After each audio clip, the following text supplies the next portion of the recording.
Eleanor Harrison's hands shook as she pressed the rifle against her shoulder. 5 men on horseback surrounded her cabin. Her 3 sons huddled behind her skirts. The deputy raised his hand to signal the others forward. "Last chance, widow," he called out. "Leave peaceful, or we burn you out." Ben, her eldest, only 11 years old, grabbed the rifle from her hands. "Ma, get back inside." But Eleanor couldn't move, couldn't breathe. This was the land her husband had died for, the land that had killed him, and she wasn't leaving without a fight.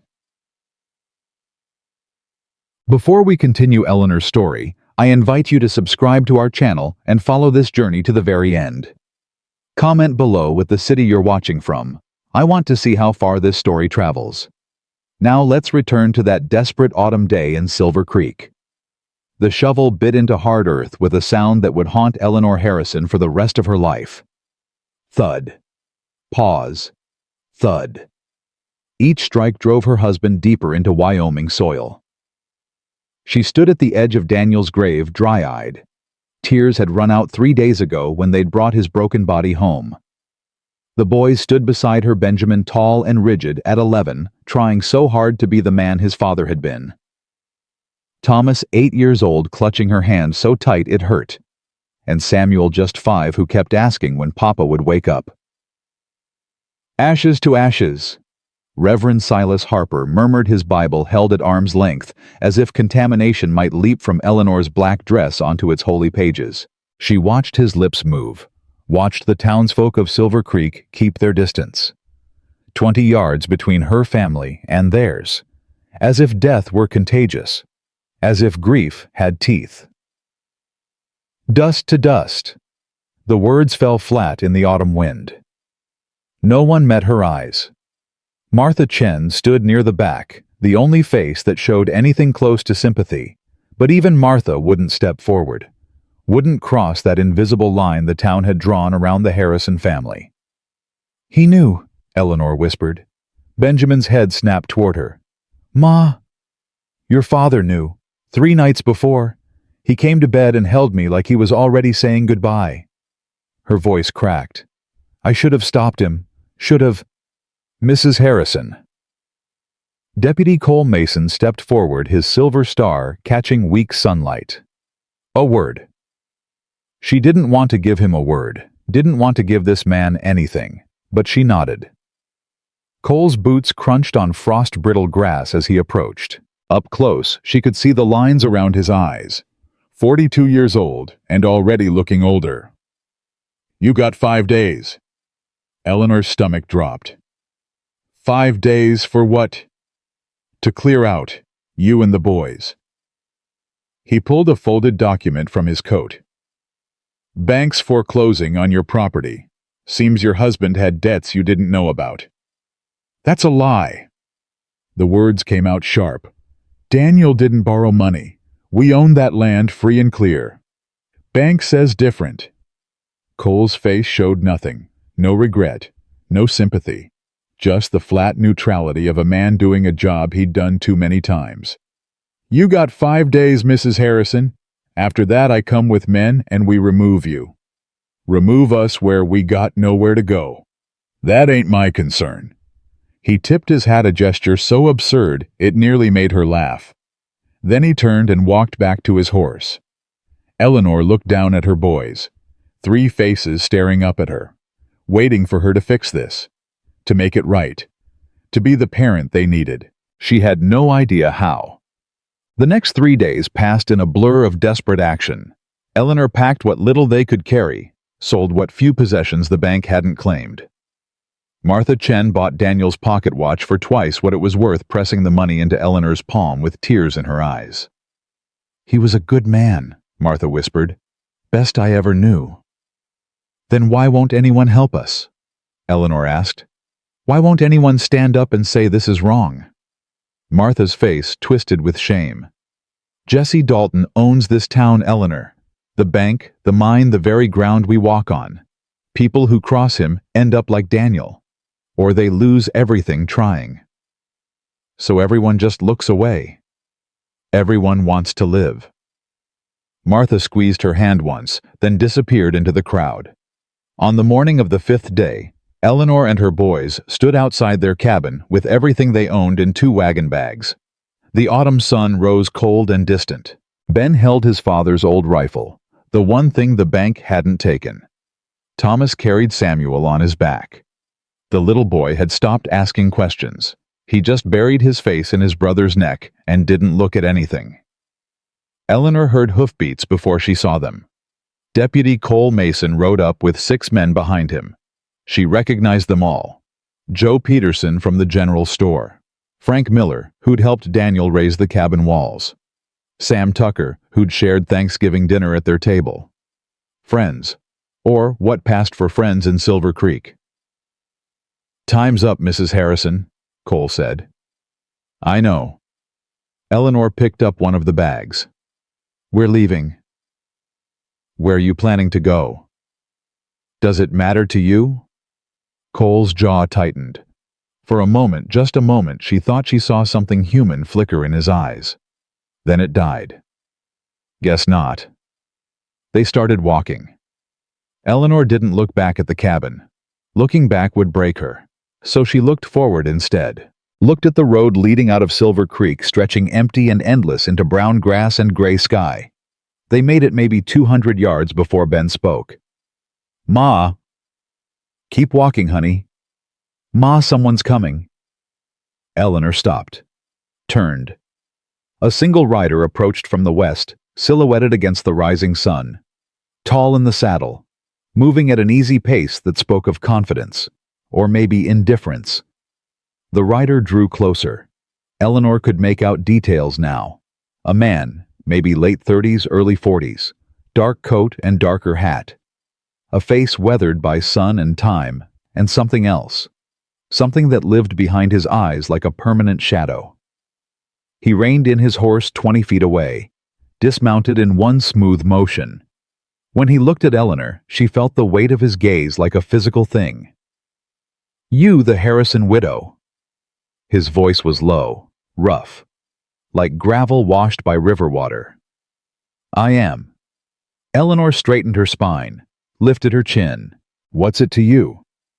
The man glanced past her at the mounted deputies. At Cole Mason in particular. Something passed between them. Recognition, history, maybe bad blood. "Dalton send you to finish the job." The stranger's question was directed at Cole, not Eleanor. "She's leaving town, Steele. That's all that matters." Steele.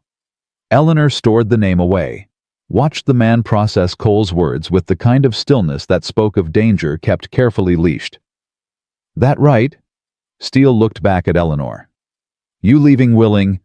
"I'm leaving because I got no choice," Eleanor said. "They took my land, took my home, and they did it on a lie." Her voice rose. "My husband died for that land. Died finding something on it that Jesse Dalton wanted. And now Daniel's dead and we're homeless, and everyone in this town—" She had to stop, had to breathe. "Everyone in this town knows it's wrong and nobody says a damn thing." Ben gasped. "Ma, you cursed." "I'll curse more than that before this is done." Eleanor turned back to Steele. "You here to gawk like the rest of them? Or you gonna help?" Steele studied her for a long moment. Then he turned to Cole. "She owe the bank money. That's between her and the bank." "How much?" Cole's horse shifted. $300. A muscle jumped in Steele's jaw. "For land worth 10 times that once the silver veins tapped." Silence. Eleanor's breath caught. Silver vein. So someone else knew. Someone else understood what had gotten Daniel killed. Cole's hand drifted toward his gun. "Careful what you accuse people of, Steele." "Ain't accusing." Steele's voice stayed level, calm. "Just stating facts. Daniel Harrison found silver on his land. Jesse Dalton wanted it. Now Daniel's dead and the widow's being run off. Those are facts, Cole, not accusations." "You got proof of any of that? Do you?" The 2 men stared at each other. Eleanor could feel the tension like electricity before a storm. Her boys pressed close behind her. Samuel had started crying silently, his small shoulders shaking. Finally, Cole looked away. We got a job to do here. Then do it. Steele moved to Eleanor's side. But the widow and her boys are coming with me. Eleanor's heart stuttered. What? You need a place to stay, don't you? Steele didn't look at her, kept his eyes on Cole and the 6 men behind him. I got a ranch 5 miles west. More space than I know what to do with. You can work for room and board. The boys too if they're willing. I don't need charity, Eleanor said. Didn't offer charity, offered a job. Now he did look at her. You any good with horses? I can ride. Can you gentle them? Break them without breaking their spirit? Eleanor thought of Daniel teaching her to work with the wild mustangs that sometimes wandered onto their property. Gentle hands, soft voice, patience and respect. Yes. Then you got a job and a place to live. Steele turned back to Cole. That satisfy your eviction orders? They're off the land. You've done your duty. Cole's face had gone carefully blank. You're making a mistake, Steele. Wouldn't be my first. Jesse won't like it. Jesse can go to hell. The words were soft, almost conversational, but they landed like rocks in still water.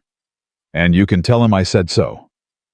For a moment, Eleanor thought Cole might draw his gun, might force a confrontation right here in the road with her boys watching.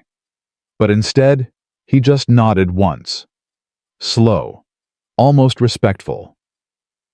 Your funeral, Cole said. Then he wheeled his horse around and rode back toward town, his men following.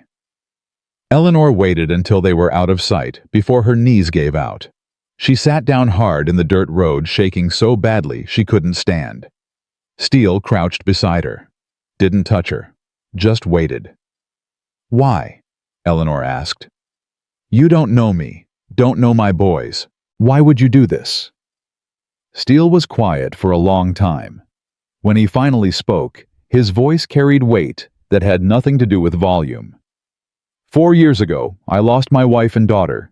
I was off tracking an outlaw. Got home 3 days too late. Cholera took them while I was gone. He paused. I know what it's like to lose everything, to have nobody step up when you need them most. Eleanor looked at this stranger, this man who'd appeared out of nowhere, like an answer to a prayer she hadn't known how to pray.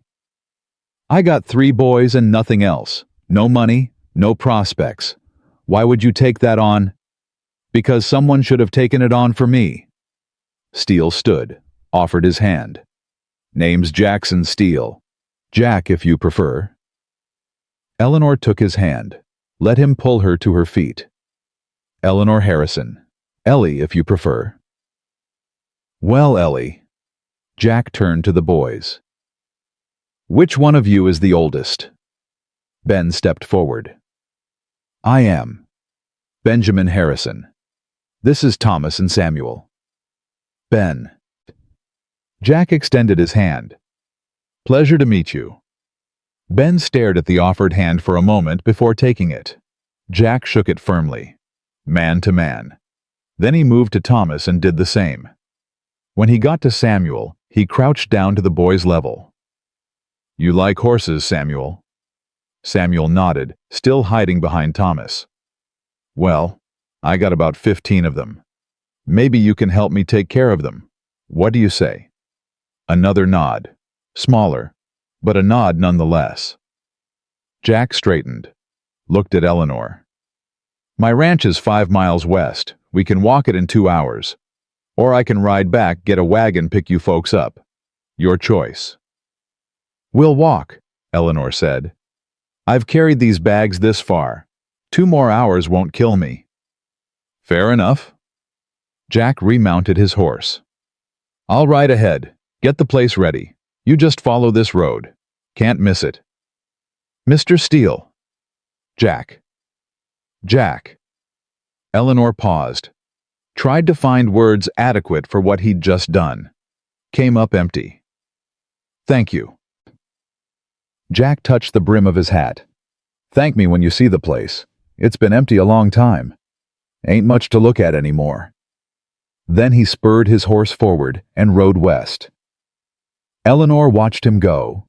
Then she picked up her bags, looked at her boys, and started walking.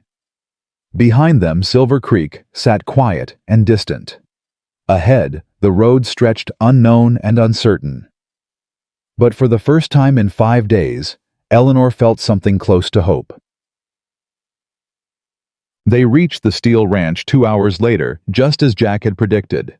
Eleanor topped a small rise and stopped dead.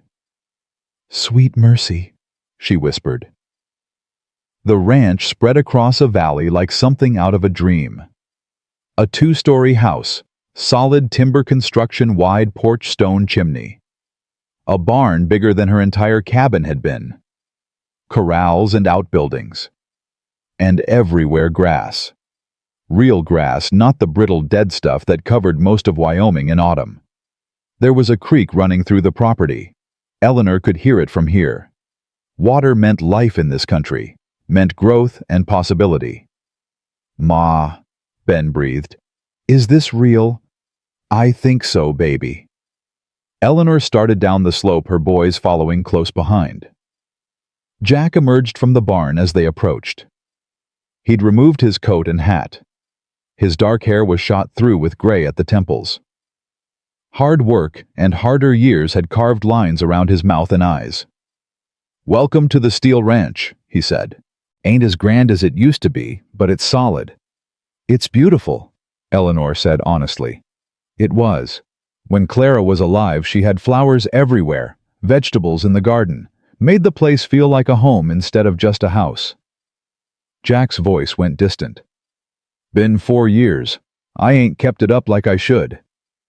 Eleanor looked at the house. At the windows, dark with dust. At the porch, with weeds growing between the boards. She understood something then. Understood why Jack had offered them a place. He was as lost as they were, just in a different way. "Where should we put our things?" she asked.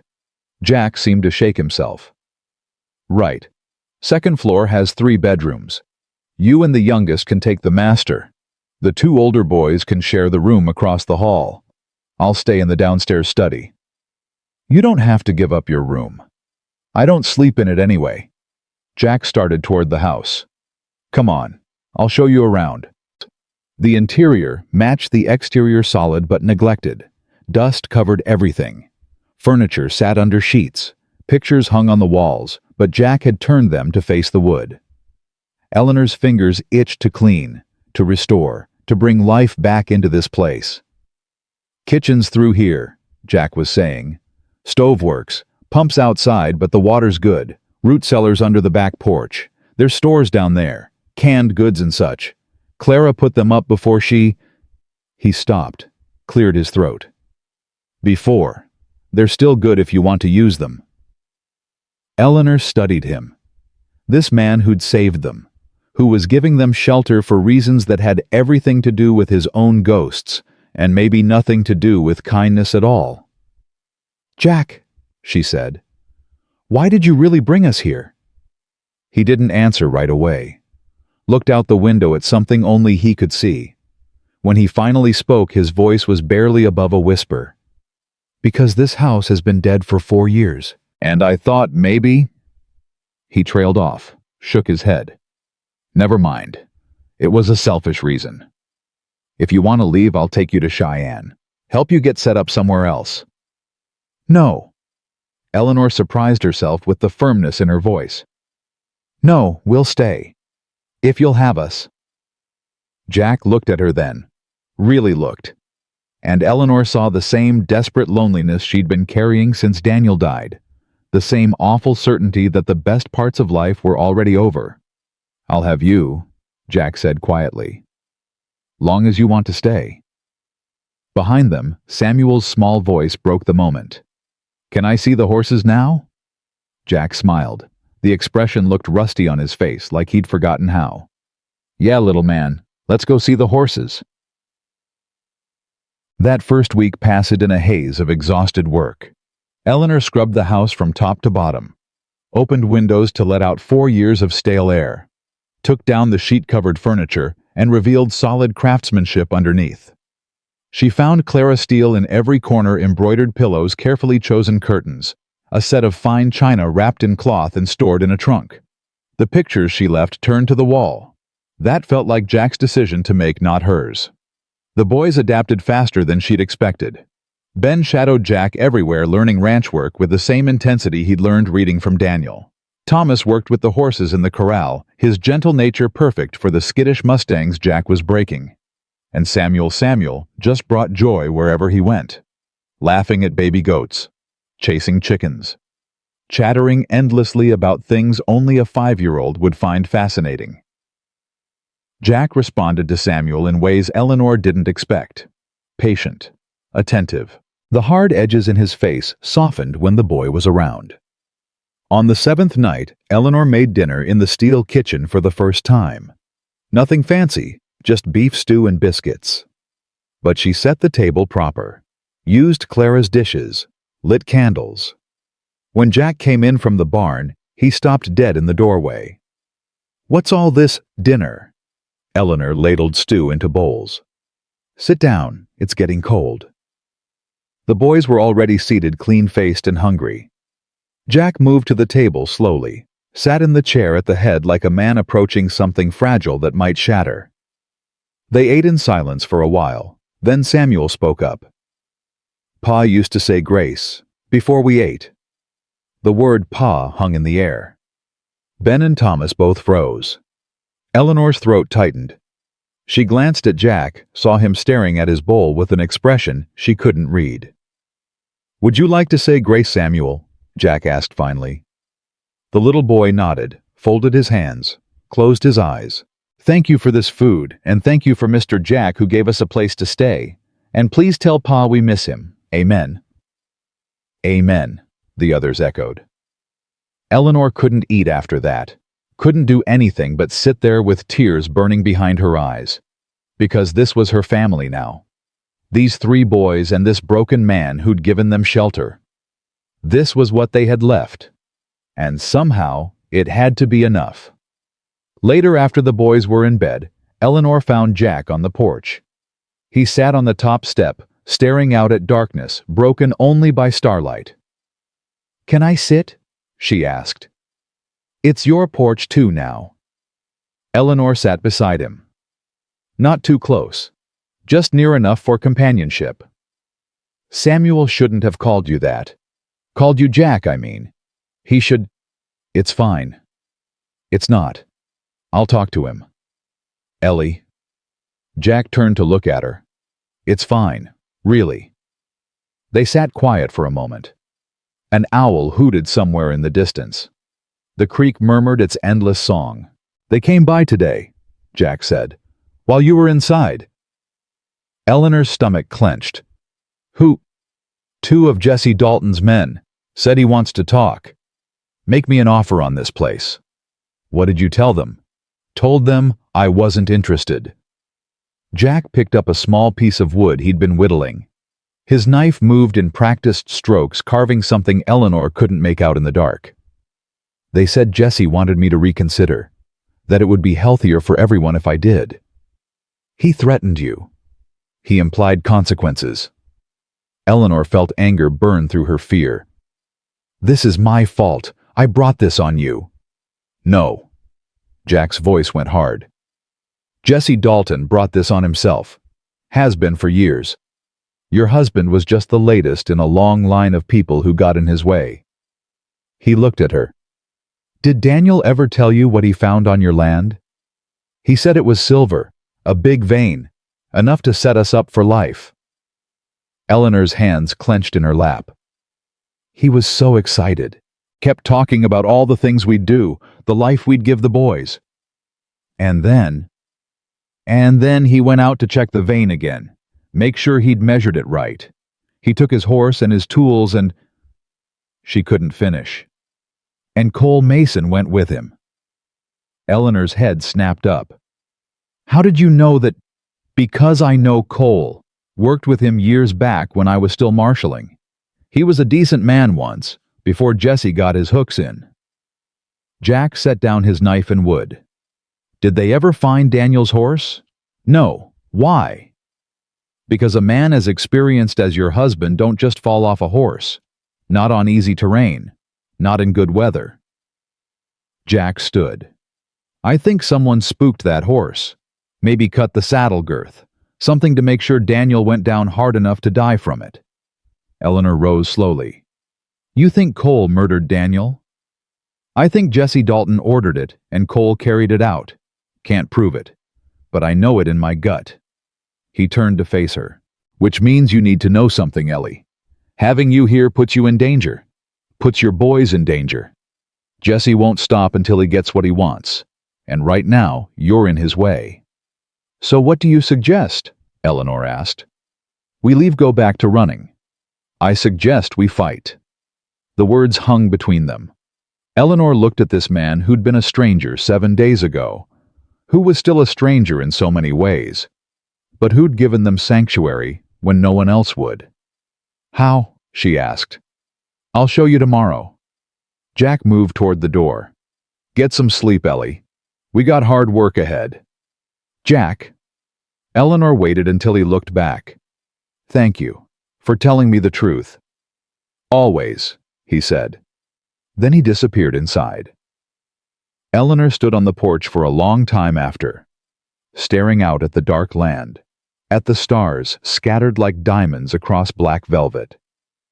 Somewhere out there, Jesse Dalton sat in his comfortable house, making plans to take everything Jack had.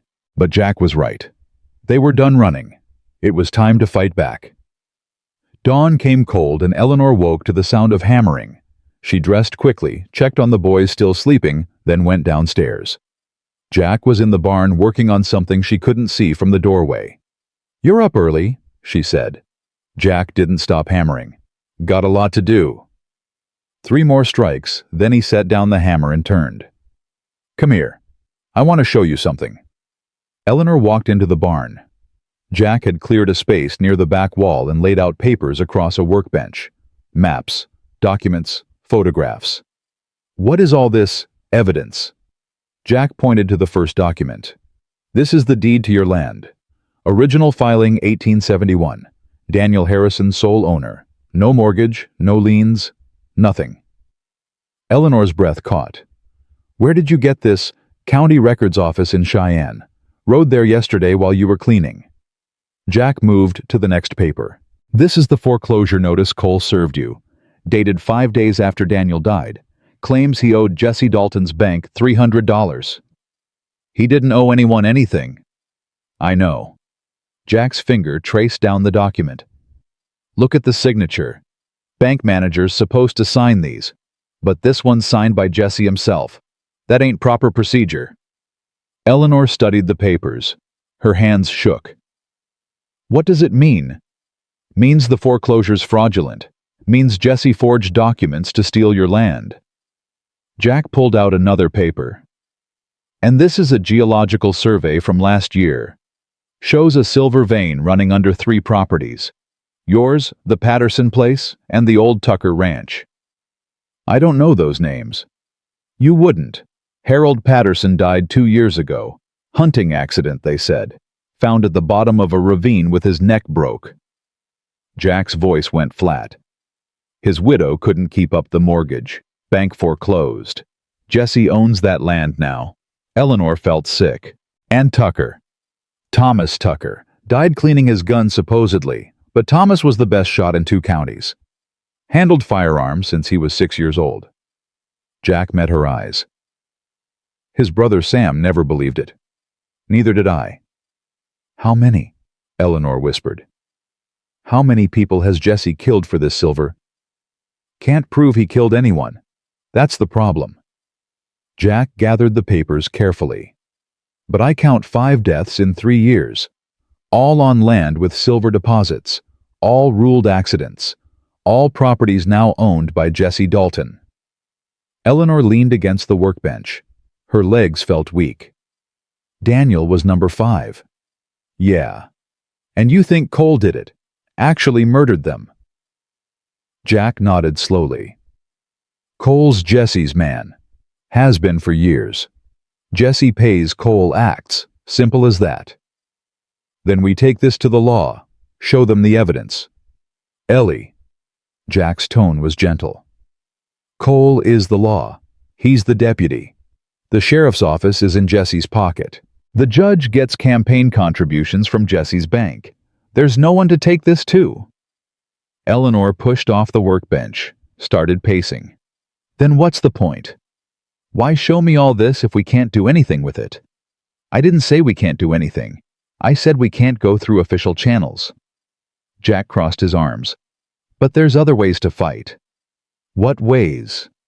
First, we make copies of everything, send them to newspapers in Cheyenne and Denver, get the story out where Jesse can't control it. Jack counted off on his fingers. Second, we find witnesses, people who saw things, knew things, were too scared to talk before. And third, Jack's expression hardened. Third, we bait Jesse into making a mistake, force him to act openly, get him on something we can prove. Eleanor stopped pacing. That's dangerous. Everything's dangerous now. My boys, we'll be safer if we end this than if we run. Jack moved closer. Jesse won't stop Ellie. He'll keep coming, keep taking, keep killing. Your boys won't be safe anywhere as long as he's free to operate. Eleanor knew he was right, hated that he was right. What do you need me to do? Can you shoot? Daniel taught me. Good. Get comfortable with it again. Jack moved to a cabinet in the corner, pulled out 2 rifles and a shotgun. These are loaded. Keep one in the house, one in the barn. Stay armed at all times. Eleanor took the rifle he offered. The weight felt familiar, steadying. You think Jesse will come here? I know he will. When? Soon. Jack loaded the shotgun, checked the action. He sent men yesterday to make an offer. I refused. Next step is intimidation. After that, he didn't finish. Eleanor didn't need him to. She understood what came after intimidation. Violence. The barn door creaked. Both of them spun, weapons raising. Ben stood in the doorway, eyes wide. Ma, Mr. Jack, what's happening? Eleanor lowered the rifle. Just being careful, honey. Careful of what? Jack set down his shotgun. Ben, come here. The boy approached slowly. Jack gestured for him to sit on a hay bale. Eleanor joined them, her rifle across her knees. You're 11, Jack said. That's old enough to know the truth. Your pa didn't die in an accident. Ben's face went pale. What do you mean? I mean someone killed him. Made it look like he fell from his horse, but it was murder. Who? Ben's voice broke. Who killed my pa? Man named Jesse Dalton. He wanted your land. Your pa wouldn't sell, so Jesse had him killed. Ben stood up fast. Then we go kill Jesse, right now. No, Jack's voice was iron. We don't kill anyone. We bring him to justice. Justice? Ben laughed bitterly. Like the justice that drove us off our land. Like the justice that made us walk out of town with nothing. Ben? Eleanor reached for him. He jerked away. Pa's dead, Ma. Dead because some rich man wanted our property. And you want to talk about justice. I want to talk about not becoming a murderer. Jack stood. You kill Jesse in cold blood, you hang, or you spend your life running. That what you want to throw away everything your pa died for. Pa died for nothing. The words echoed in the barn. Ben's chest heaved. Tears streamed down his face. He died for nothing, and now we got nothing. And it ain't fair. Eleanor pulled him close even though he fought her, held him while he sobbed into her shoulder. Over his head, she met Jack's eyes. I'll teach him to shoot, Jack said quietly. Teach him to defend himself, but that's all. Understood? Eleanor nodded. She understood. Understood that her eldest son was carrying rage that would eat him alive if she didn't help him direct it somewhere useful. Go get your brothers, she told Ben. It's time they learned too. Ben pulled back, wiping his eyes. Learned what? How to protect this family. Something shifted in the boy's face. The grief was still there, raw and awful. But underneath it, Eleanor saw determination. saw Daniel's stubborn strength reflected in their son's eyes. "Yes, ma'am," Ben said. He ran from the barn. Jack watched him go, then looked at Eleanor. "You sure about this?" "No." Eleanor checked her rifle again. "But I'm done being helpless. Done letting other people decide whether my family lives or dies." She met his gaze. "You said we fight, so let's fight." Jack nodded once. Respect flickered across his face. "All right then, let's get started." The morning passed in hard lessons. Jack taught the boys how to hold a rifle properly, how to sight down the barrel, how to breathe and squeeze, not pull the trigger. Thomas had natural talent for it. His gentle patience with horses translated to shooting. Ben was all raw aggression, jerking the trigger, flinching at the recoil. Jack worked with him patiently until the boy started to get it. Even Samuel got a lesson in basic safety. How to tell if a gun was loaded. How to carry one without pointing it at people. The 5-year-old took it seriously, in the way only small children can, his face solemn as Jack explained each rule. Eleanor watched from the porch, watched her babies learn to be soldiers. It broke something in her, made her hate Jesse Dalton with a purity that scared her. "Mama," Samuel called. "Did you see? I know all the rules now." "I saw baby." Eleanor forced a smile. "You did real good. Can I shoot next?" "When you're bigger." "That's what Pa always said." Samuel's face fell. "But Pa ain't here no more." Thomas put an arm around his little brother. "Come on, Sammy. Let's go check on the horses." The two boys walked toward the barn. Ben stayed behind reloading his rifle, with movements that were getting smoother. "You're getting better," Jack said. "I want to be the best." "Why?" Ben looked up. His young face was hard, old. "So next time someone comes for my family, I can stop them." Jack was quiet for a moment. Then he said, "Your pa would be proud of you." "My pa's dead." "Doesn't mean he can't be proud." Ben's hand stilled on the rifle. "You think he's watching from wherever dead people go? I think if there's any kind of justice in the universe, then yeah, he's watching." Jack took the rifle gently. "And I think he'd want you to be careful. Smart, not reckless." "I ain't reckless." "You're angry. Angry makes people reckless." Jack set the rifle against the porch rail. "When I was marshaling, I saw a lot of young men get themselves killed because they were too angry to think straight. Don't be one of them." Ben was quiet. Then, "Did you lose people when you were a marshal?" "Yeah." "Who?" Jack's jaw tightened. "Men I worked with. Friends. My wife and daughter, though that wasn't the job's fault. That was mine." "How?" "I wasn't there when they needed me." Jack's voice went rough. "Was off chasing an outlaw who didn't matter. Got home 3 days too late." Ben processed this. "That why you helped us, because you couldn't help them?" "Maybe." Jack looked at the boy. "Or maybe I just couldn't stand by and watch another family get destroyed when I had the power to stop it. You think we can stop Jesse?" "I think we can try." Eleanor listened to this exchange from the porch. Listened to Jack give her son something she couldn't, a father's guidance. It made her ache. Made her grateful. Made her terrified of how much they were already depending on this man they barely knew. A sound cut through her thoughts. Hoofbeats. Multiple riders coming fast. "Jack," she said. He heard it too. "Boys, inside, now." Thomas and Samuel were already running from the barn. Ben grabbed his rifle. Eleanor pulled him toward the house as 6 riders crested the rise. They weren't trying to hide their approach. Weren't trying to be subtle. They rode straight for the house at a gallop, splitting into 2 groups that circled the property. Jack had his rifle up. "Stay behind me." The riders pulled up 30 feet away. Dust settled.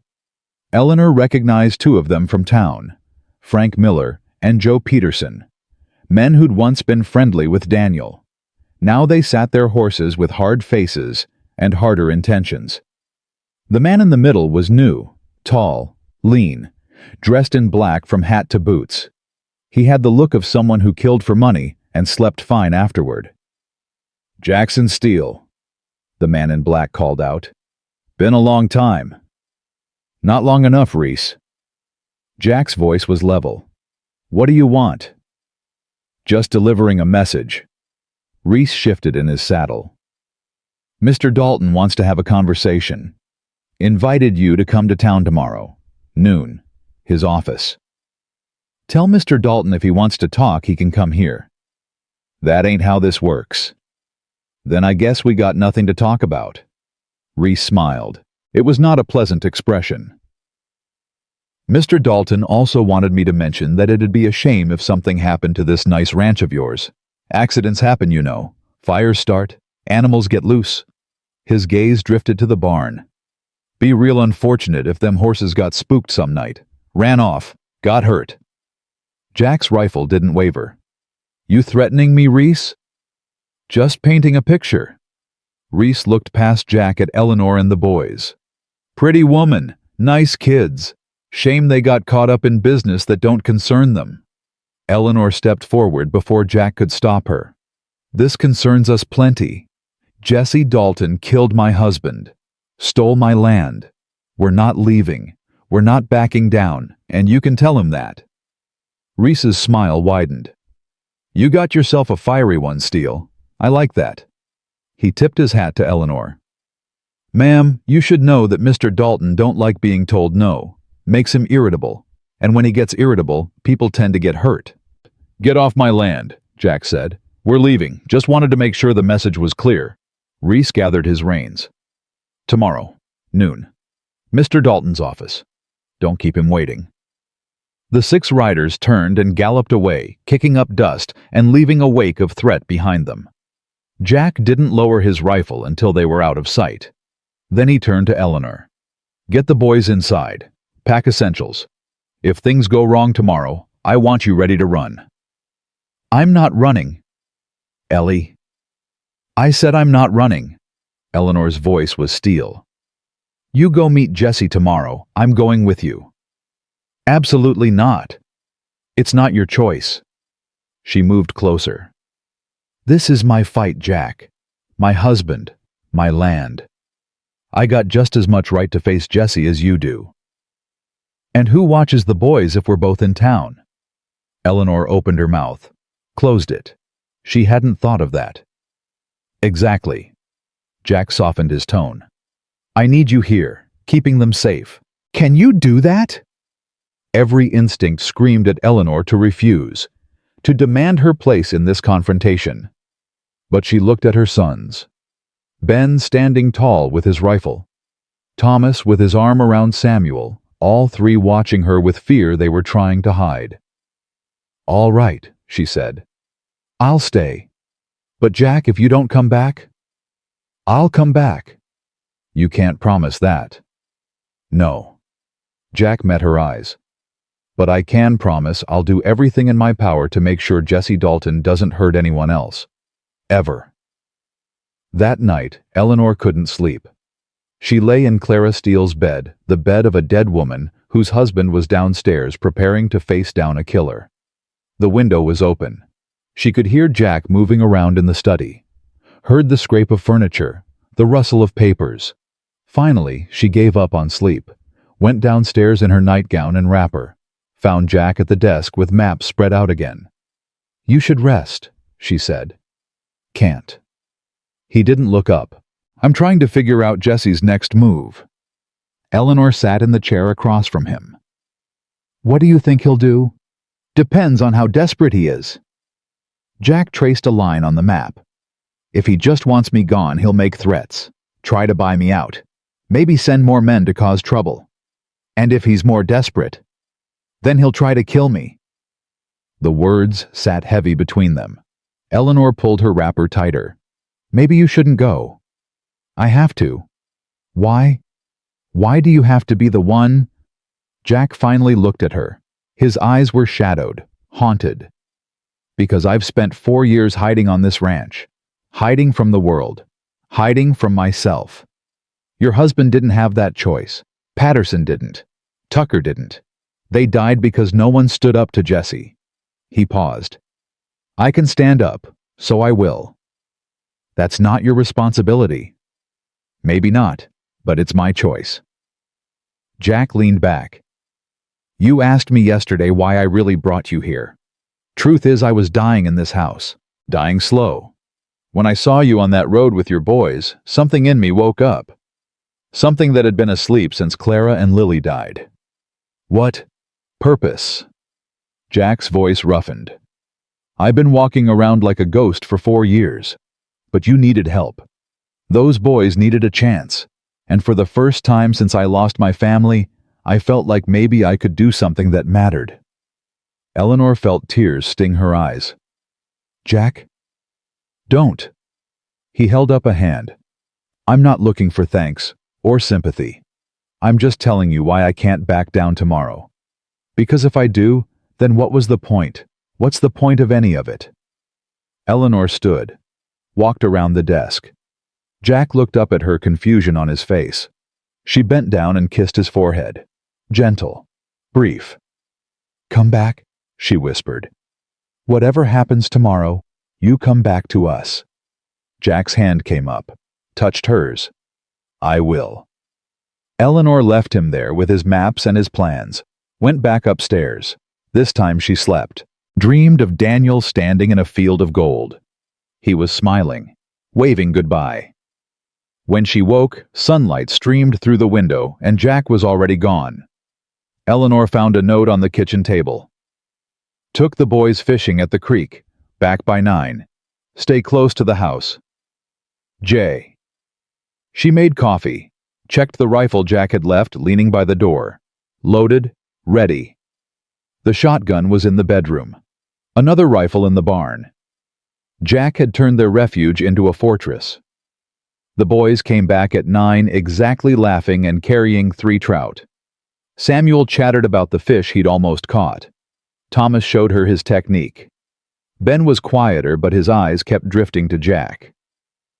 Noon, Ben said finally. That's when you go right. Jack nodded. That's when I go. I want to come with you. No. I can help. I can... No. Jack's voice was firm. Your job is here. Protecting your mother and brothers. That clear? Ben's jaw clenched, but he nodded. Jack looked at Eleanor. I left instructions with Martha Chen. If I'm not back by nightfall, she'll come get you. Take you to Cheyenne. Jack. Just in case. He pulled on his coat, checked his guns. 2 revolvers, 1 rifle. He looked like what he used to be. A lawman, a fighter. Be careful, Eleanor said. Jack nodded once. Then he mounted his horse and rode toward Silver Creek. The hours crawled. Eleanor tried to keep busy, cleaned what was already clean, cooked food no one would eat. The boys sensed her tension and stayed quiet. Even Samuel stopped chattering. Noon came and went. 1 o'clock, 2 o'clock. At 3, Ben spoke up. Something's wrong. He said nightfall, Eleanor replied. We wait. Ma, we wait. But her hands shook as she poured coffee. Her eyes kept drifting to the window, to the road that led to town. 4 o'clock, 5 o'clock. Shadows lengthened. The sun touched the western horizon. Eleanor stood on the porch, rifle in hand, staring at empty road. He ain't coming back, Ben said behind her. Don't say that. Ma, it's almost dark. If he was coming back, he'd be here by now. Eleanor wanted to argue, wanted to believe, but fear had her by the throat. Then Samuel shouted, Mama, someone's coming. Eleanor spun. A rider approached, not alone. 2 horses, one carrying a man, the other being led. Jack. Eleanor ran.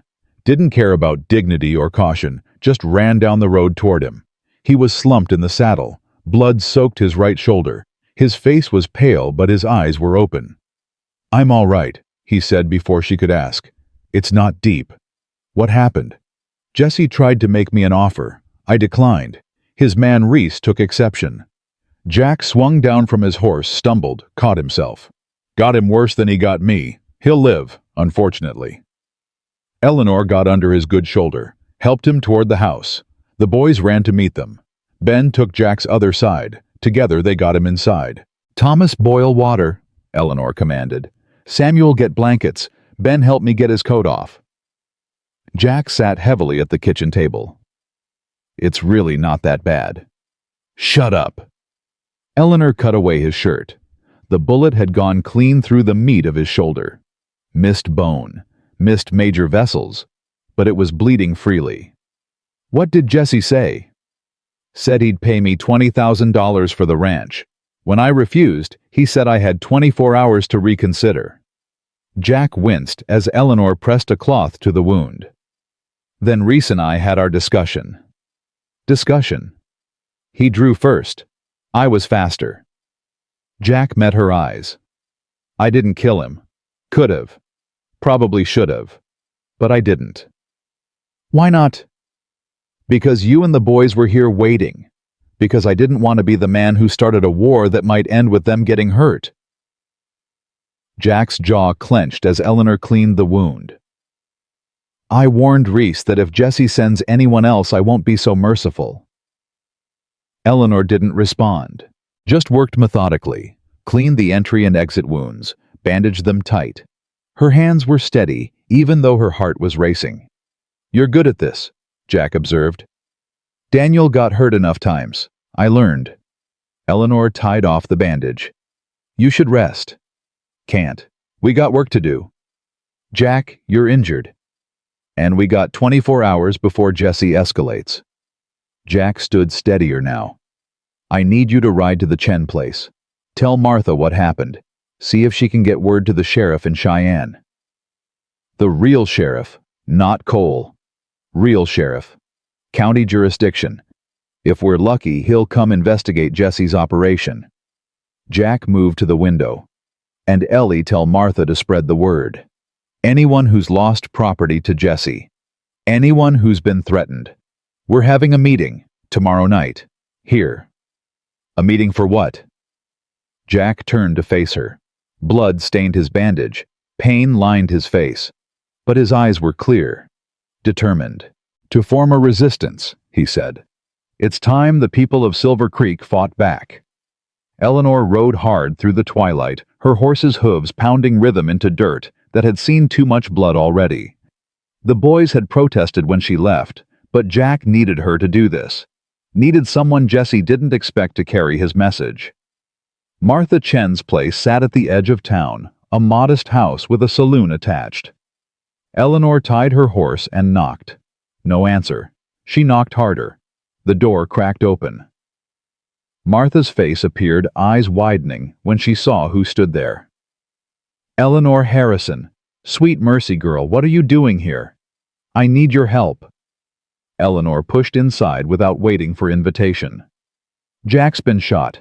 We need to get word to the county sheriff in Cheyenne. Martha closed the door fast. Shot by who?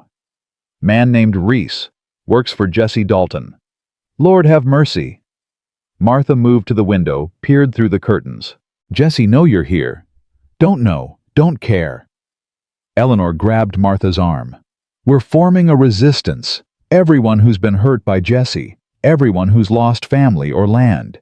Jack wants a meeting tomorrow night at his ranch. Martha's face went pale. Eleanor, that's suicide. Jesse will kill everyone who shows up. He's already killing us, one at a time, quietly, so nobody fights back. Eleanor's voice rose. My husband is dead, Martha. Your nephew is dead. How many more before someone stands up? I stood up. Martha's eyes filled with tears. I tried to get people to listen after Timothy died. Nobody would hear it. They were too scared. What about now? Are they still too scared? Martha was quiet for a long moment. Then she straightened her shoulders. I'll spread the word. But Eleanor, you need to understand something. Most folks in Silver Creek got families to protect, jobs to keep. They won't risk it all on a maybe. Then we find the ones who will. Eleanor moved toward the door.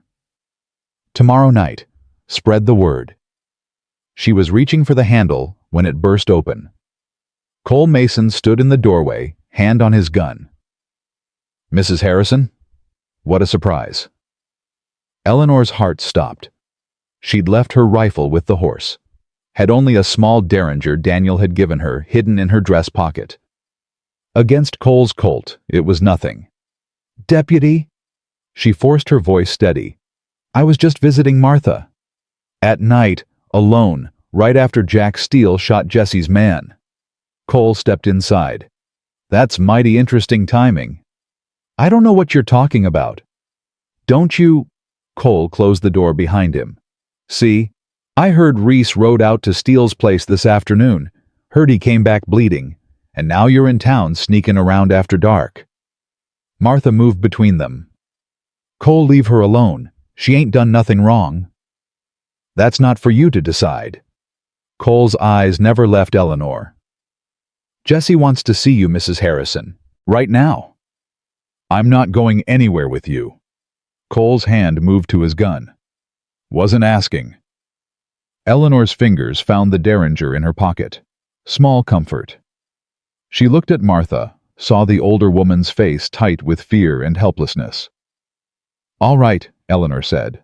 "I'll go." "Eleanor, no," Martha started. "It's fine." Eleanor squeezed Martha's hand once, hard, hoping the woman understood, hoping she'd get word to Jack. "I'll be fine." Cole grabbed her arm, not gentle, marched her out into the street. His horse was tied nearby. He lifted Eleanor onto the saddle mounted behind her. "Where's my horse?" she asked. "You won't be needing it." They rode through Silver Creek's empty streets, past the general store where Joe Peterson had once smiled at Daniel, past the church where Reverend Silas had rushed through her husband's funeral, past homes with windows glowing warm and safe while Eleanor rode toward something that felt like an ending. Jesse Dalton's house sat on the hill overlooking town. 3 stories of white-painted wood and expensive glass. Cole dismounted, hauled Eleanor down, pushed her toward the front door. Inside was warmth and light and the smell of good food. A maid took Eleanor's coat without meeting her eyes. Cole gripped her elbow, steered her down a hallway to a study lined with books that had probably never been read. Jesse Dalton stood by the fireplace. He was 52, but looked younger, well-fed, well-dressed. Everything about him screamed money and power. "Mrs. Harrison." His voice was smooth, pleasant. "Thank you for coming." "Didn't have much choice." "No, I suppose you didn't." Jesse gestured to a chair. "Please sit. Can I offer you tea? Brandy?" "I don't want anything from you." Jesse's smile tightened. "You already took something from me. My patience, my generosity. I offered to help you after your husband's unfortunate accident. Offered you time to get your affairs in order. And how do you repay me? By not rolling over and dying. By running to Jackson Steele." Jesse moved closer. "Do you know what kind of man Steele is, Mrs. Harrison? What he's done? I know he's helped my family when nobody else would. He's helped himself to a woman and 3 boys he can use as shields." Jesse's tone turned hard.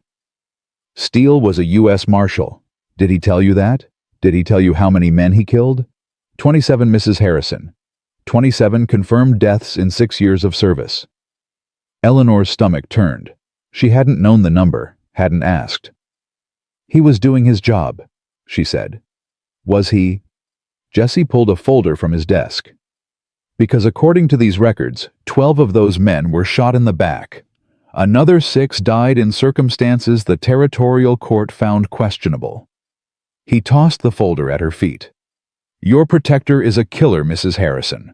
A man who lost his family because he was too busy murdering outlaws to be home when they needed him. That's not true. Isn't it? Ask him. Ask him where he was when his wife and daughter died." Jesse leaned against his desk. Clara Steele wrote letters to the Marshal's office, begging them to send her husband home. She was sick. The child was sick. They needed help. And where was Jackson Steele? Eleanor didn't answer. Couldn't. "He was in Denver," Jesse continued. "Drinking in a saloon. Had been for 3 days when his family died. Abandoned them, Mrs. Harrison. Just like he'll abandon you when things get difficult. You don't know that. I know men like him. They're users, takers. They find vulnerable women and exploit them. Jesse's voice softened, turned almost kind. I'm trying to help you see that before you make a terrible mistake. Eleanor stood. Her legs shook, but she forced them steady. You murdered my husband. The words hung in the warm study. Jesse's expression didn't change. That's a serious accusation. Daniel found silver on our land. You wanted it. He refused to sell. So you had Cole kill him and forged documents to steal our property. Eleanor's voice gained strength. How many others, Jesse? How many people have you killed for this town you're building? None. Jesse's tone was matter-of-fact. I haven't killed anyone, Mrs. Harrison.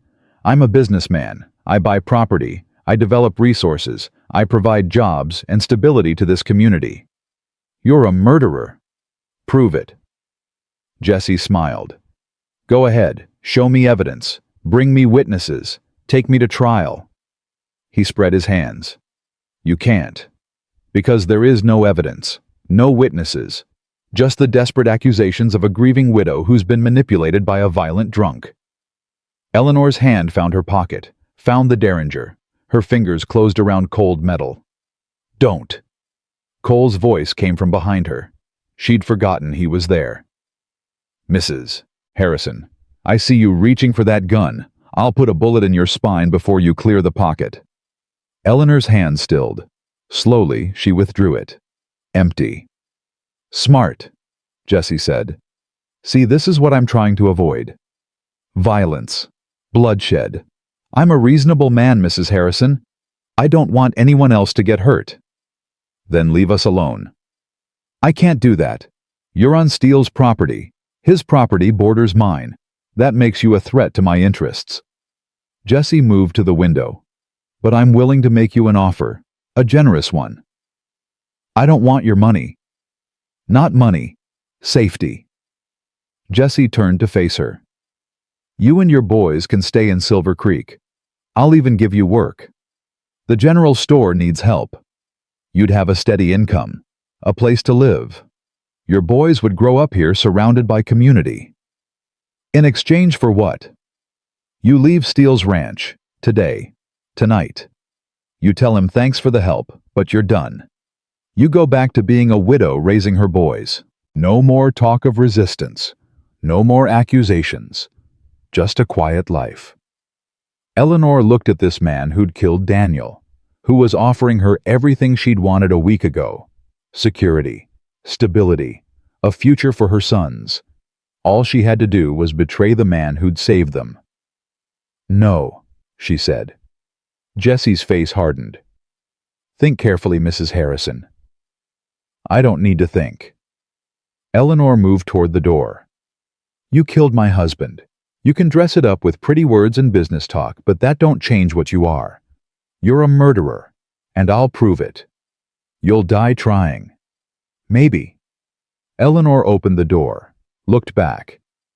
But at least I'll die fighting instead of living on my knees. She walked out. Cole followed, grabbed her arm again. You're making a mistake, he said quietly. So are you. Eleanor looked at him, really looked, saw the lines of guilt around his mouth, the shadows in his eyes. You were a good man once, Cole. What happened? Cole's grip loosened slightly. Life happened, Mrs. Harrison. Bills happened. A sick son happened. Jesse was there with money when nobody else would help. So you sold your soul. I saved my boy. Cole's voice broke. Timothy's alive because Jesse paid for doctors I couldn't afford. You tell me I was wrong for that. Tell me you wouldn't do the same for your sons. Eleanor pulled free of his grip.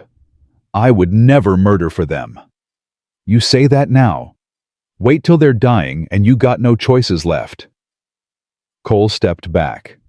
Go on, get out of here before Jesse changes his mind about letting you walk out. Eleanor didn't wait. She ran through the house, out the front door, down the hill toward Martha's place. Her horse was still there. She mounted and rode. The ranch was dark when she arrived. Panic seized her until she saw movement in the barn. Jack emerged rifle in hand, good arm raised. "Ellie!" She nearly fell off the horse. Jack caught her with his good arm, pulled her close. "What happened?" "Martha sent word you'd been taken to Jesse's. He wanted to make me an offer." Eleanor was shaking. "Wanted me to leave you, to stop fighting." "What did you say?" "I told him no." Eleanor pulled back to look at Jack's face. "He told me things about you. About your time as a marshal." Jack went still. "What kind of things?" "That you killed 27 men. That 12 were shot in the back. That you abandoned your family to drink in Denver while they died." Eleanor's voice shook. "Is any of that true?" Jack was quiet for a long time. When he spoke, his voice was raw. "Most of it. Yeah." Eleanor felt something crack inside her. "Which parts?" "I killed 27 men in 6 years. Some were clean fights, some weren't. There were times I crossed lines a lawman shouldn't cross." Jack met her eyes. "And I was in Denver when Clara and Lily died. I'd been tracking an outlaw for 3 weeks. Caught him. Put him in jail. And instead of riding home, I stayed in town. Drank. Celebrated. Told myself I'd earned it. Your wife wrote letters." "I know. I got them after it was too late." Jack's face twisted. Every word was a knife. Every sentence reminded me that I'd put the job ahead of my family, that I'd chosen hunting bad men over being home with good people. Eleanor stepped back. Her chest hurt. "Why didn't you tell me?" "Because I'm ashamed." Jack's voice broke. "Because I wake up every morning hating myself for what I did, for who I was. And when you showed up on that road with your boys, I saw a chance to maybe make up for some of it, to be the man I should have been 4 years ago." "You think helping us absolves you?" "No." Jack shook his head. "Nothing absolves what I did, but maybe it means I'm not completely lost. Maybe it means I can still do something that matters." Eleanor wanted to rage at him, to scream, to ride away and never look back. But she looked at his face and saw genuine anguish, saw a man drowning in guilt that would never let him surface. "Those men you killed," she said, "did they deserve it?" "Some did. Some—" Jack hesitated. "Some were just in the wrong place at the wrong time. Some were kids who made bad choices. I didn't always give them chances they deserved. And the ones shot in the back were running. I shot to stop them. Sometimes that meant a bullet in the back." Jack's jaw clenched. "I ain't proud of it. But I ain't gonna lie to you either. You want to know who I was? I was a man who believed the law was more important than mercy. Who thought catching outlaws justified any method. Who lost sight of why I became a marshal in the first place. Which was what? To protect people." Jack's voice softened. "To make sure families like mine could sleep safe at night. Somewhere along the way, I forgot that. Became the thing I was supposed to stop." Eleanor processed this, felt her anger war with understanding, with the knowledge that people were complicated, that good men did bad things, that redemption was possible even for those who didn't deserve it. "The boys are inside," she asked finally. "Yeah, they're asleep." "And tomorrow night, the meeting. Is that still happening?" Jack nodded. "Martha spread the word. We'll see who shows up." "Jesse said you'd abandon us when things got hard." "Jesse says a lot of things." "Will you—" Eleanor met his eyes. "When bullets start flying, when people start dying, will you run like you did before?" Jack was quiet. Then he said, "I can't promise I won't fail you, Ellie. Can't promise I'll be the hero you need. But I can promise I'll stay. I'll fight. And I won't leave you or those boys to face Jesse alone." "That's not enough." "It's all I got." Eleanor looked at this broken man who'd given them shelter, who'd taught her sons to shoot, who'd stood up to Jesse when nobody else would. He was flawed, damaged, haunted by ghosts that would never let him rest. But he was here. "All right," she said.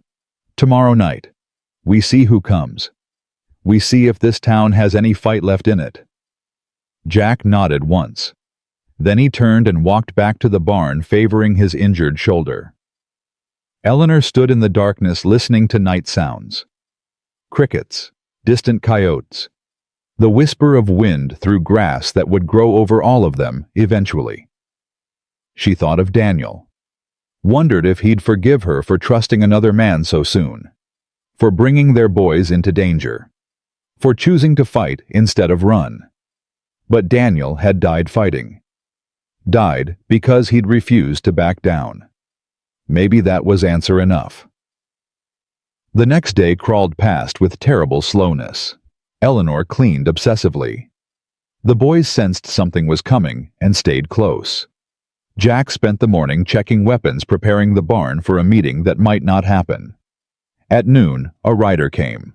Eleanor's heart seized until she recognized the horse. Martha Chen dismounted stiffly. 17 people, Martha said without preamble. 17 said they'd come tonight. Maybe more, maybe less, depending on who loses their nerve. Jack helped her down. "That's more than I expected. Don't get excited. Most of them are old, or scared, or both." Martha looked at Eleanor. "You all right? After last night?" "I'm fine. Cole told me what you said to Jesse, about proving he's a murderer." Martha shook her head. "Girl, you got more courage than sense. Or just less to lose than everyone else." Martha's expression softened. "Maybe. But courage is courage however it comes." As evening approached, people began to arrive. Sam Tucker came first, riding a horse too old for hard work. He was 70 if he was a day, but his eyes were sharp and angry. "My brother Thomas," he said by way of greeting. "Jesse took him from me. I want justice." Next came Frank and Beth Miller. They brought their teenage son, a boy who looked terrified but determined. Then, Reverend Silas Harper. Eleanor was shocked to see him. "I know I wasn't there when you needed me," Silas said, shame coloring his voice. "I'm here now, if you'll have me." More came. The Patterson widow, Joe Peterson from the general store, a handful of ranchers from the outer territories who'd heard rumors of resistance and wanted in. By the time darkness fell, 23 people crowded into Jack's barn. 23 against Jesse Dalton's army of hired guns. Jack stood before them, his injured shoulder bandaged, but his voice strong. "Thank you all for coming. I know what it cost you to be here." "Get on with it, Steele," Sam Tucker growled. "What's your plan?" "My plan is simple. We gather evidence. We find witnesses. We build a case against Jesse Dalton that's so strong even his pet deputy can't ignore it." "And if that don't work?" Frank Miller asked. "Then we fight." Murmurs ran through the crowd, fear, excitement, resignation. "Jesse's got 30 men," Joe Peterson said. "Maybe more. We can't beat those odds." "We don't have to beat them. We just have to make the cost too high." Jack moved to a map he'd hung on the wall. "Jesse's operation depends on 3 things: his bank, his mine, and his reputation. We hit all 3. "How?" Eleanor asked. "Bank first. We get people to withdraw their money, spread rumors about Jesse's stability, make depositors nervous." Jack pointed to different locations on the map. "Then we go after the mine. Nothing violent. Just make it hard to operate. Equipment breaks down. Workers have accidents. Production slows." "That's sabotage," Reverend Silas said. "That's war." Jack's voice was hard. "Jesse started this. We're just finishing it." "And his reputation?" Martha asked. "We expose him. Every death, every stolen property, every bribe and threat." Jack looked around the barn. "We make Jesse Dalton's name poison in Wyoming territory." Sam Tucker stood. "I'm in. Whatever it takes." Others rose. Slowly at first, then faster. One by one, 23 people pledged to fight. Eleanor felt hope bloom in her chest. They were outnumbered, outgunned, but they were no longer alone. That's when the barn door crashed open. Cole Mason stood in the doorway, gun drawn. Behind him, 6 deputies. Behind them, torches. "Meeting's over," Cole said. "You're all under arrest for conspiracy to commit sabotage and attempted murder." Eleanor's blood froze. Attempted murder. "Jesse Dalton was attacked tonight," Cole continued. "Shot at in his own home. We got witnesses say it was people from this meeting." "That's impossible," Jack said. "Everyone here has been here for the past 2 hours." "That's what you say. Jesse says different." Cole gestured with his gun. "Now you all got a choice.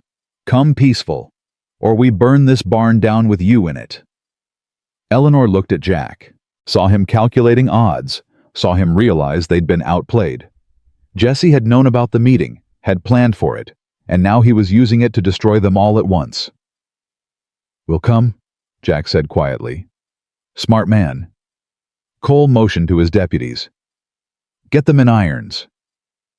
As rough hands grabbed Eleanor, dragging her toward the door, she looked back at Jack one last time. Their eyes met across the chaos. And in that moment, she understood. This wasn't the end. It was just the beginning of the real fight. The Silver Creek jail was built for 6 prisoners. Cole crammed 23 people into cells, meant for a third that number. Eleanor found herself pressed against Martha Chen and the Patterson widow, in a space barely wide enough to turn around. The smell of fear and sweat was suffocating. "My boys," Eleanor gasped, pushing toward the bars. "Cole, where are my boys?" Cole stood in the corridor, his face unreadable. "They're at the Steele Ranch, under guard. If Jesse touches them." "He won't. They're just kids." Cole met her eyes. "You got my word on that." "Your word." Eleanor laughed bitterly. "What's that worth?" Cole flinched, but didn't answer.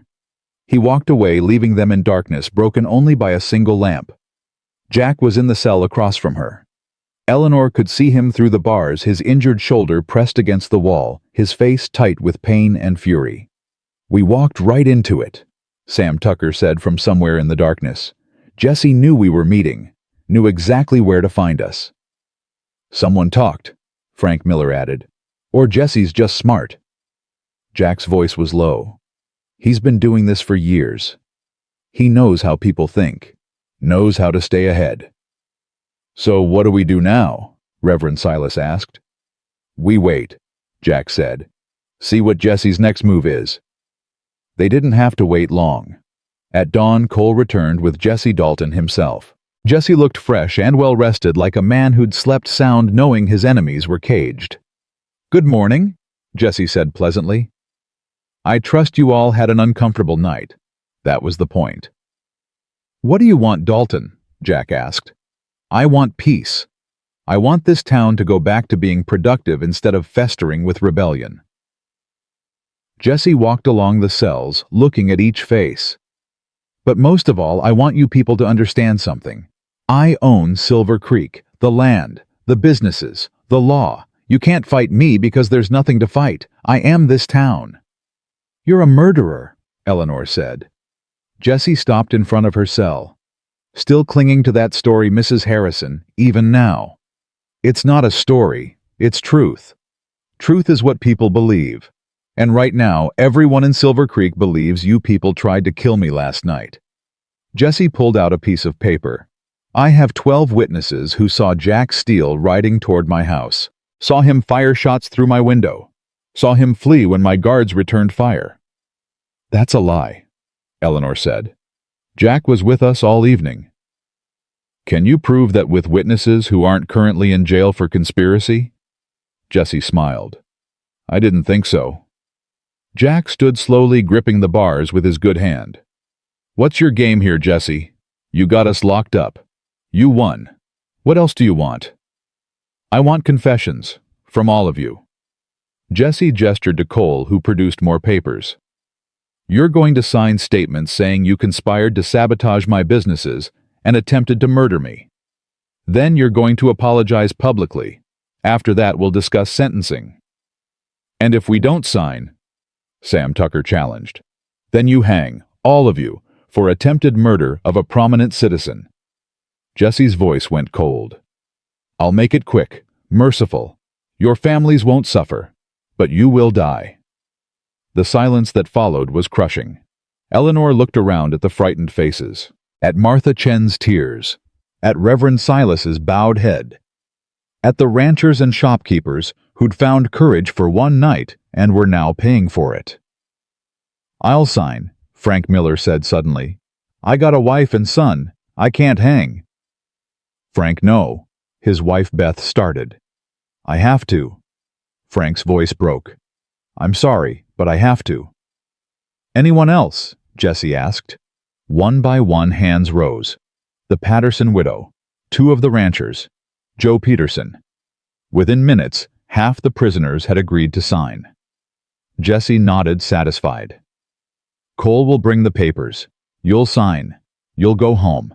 You'll never speak of this again. He turned to leave, then paused. Oh, and Mrs. Harrison. I'm foreclosing on the Steele ranch. Seems Jack had debts he couldn't pay, just like your husband. You and your boys have 3 days to clear out.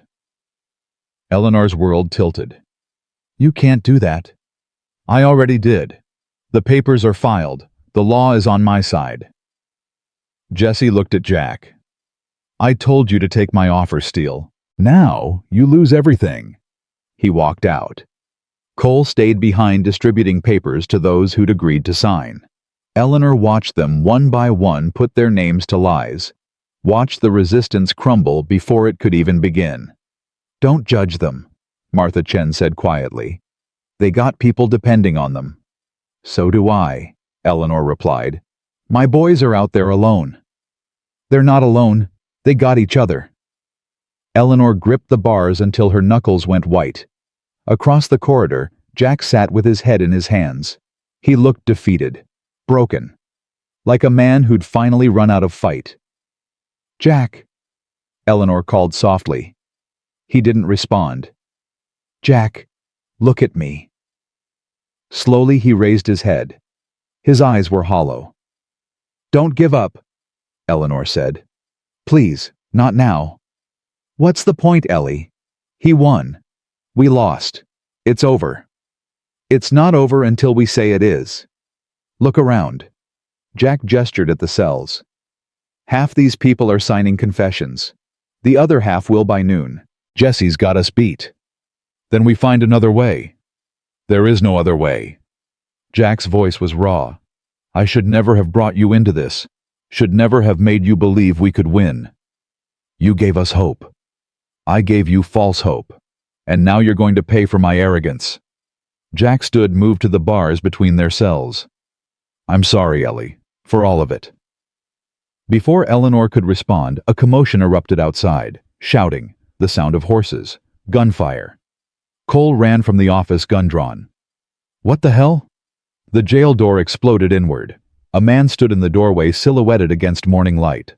Tall, dressed in dark leathers, a rifle in each hand. Morning, Cole, the stranger said. Been a while. Cole's face went pale. James Wolfe, what are you doing here? Heard my brother's widow was in trouble. Came to help.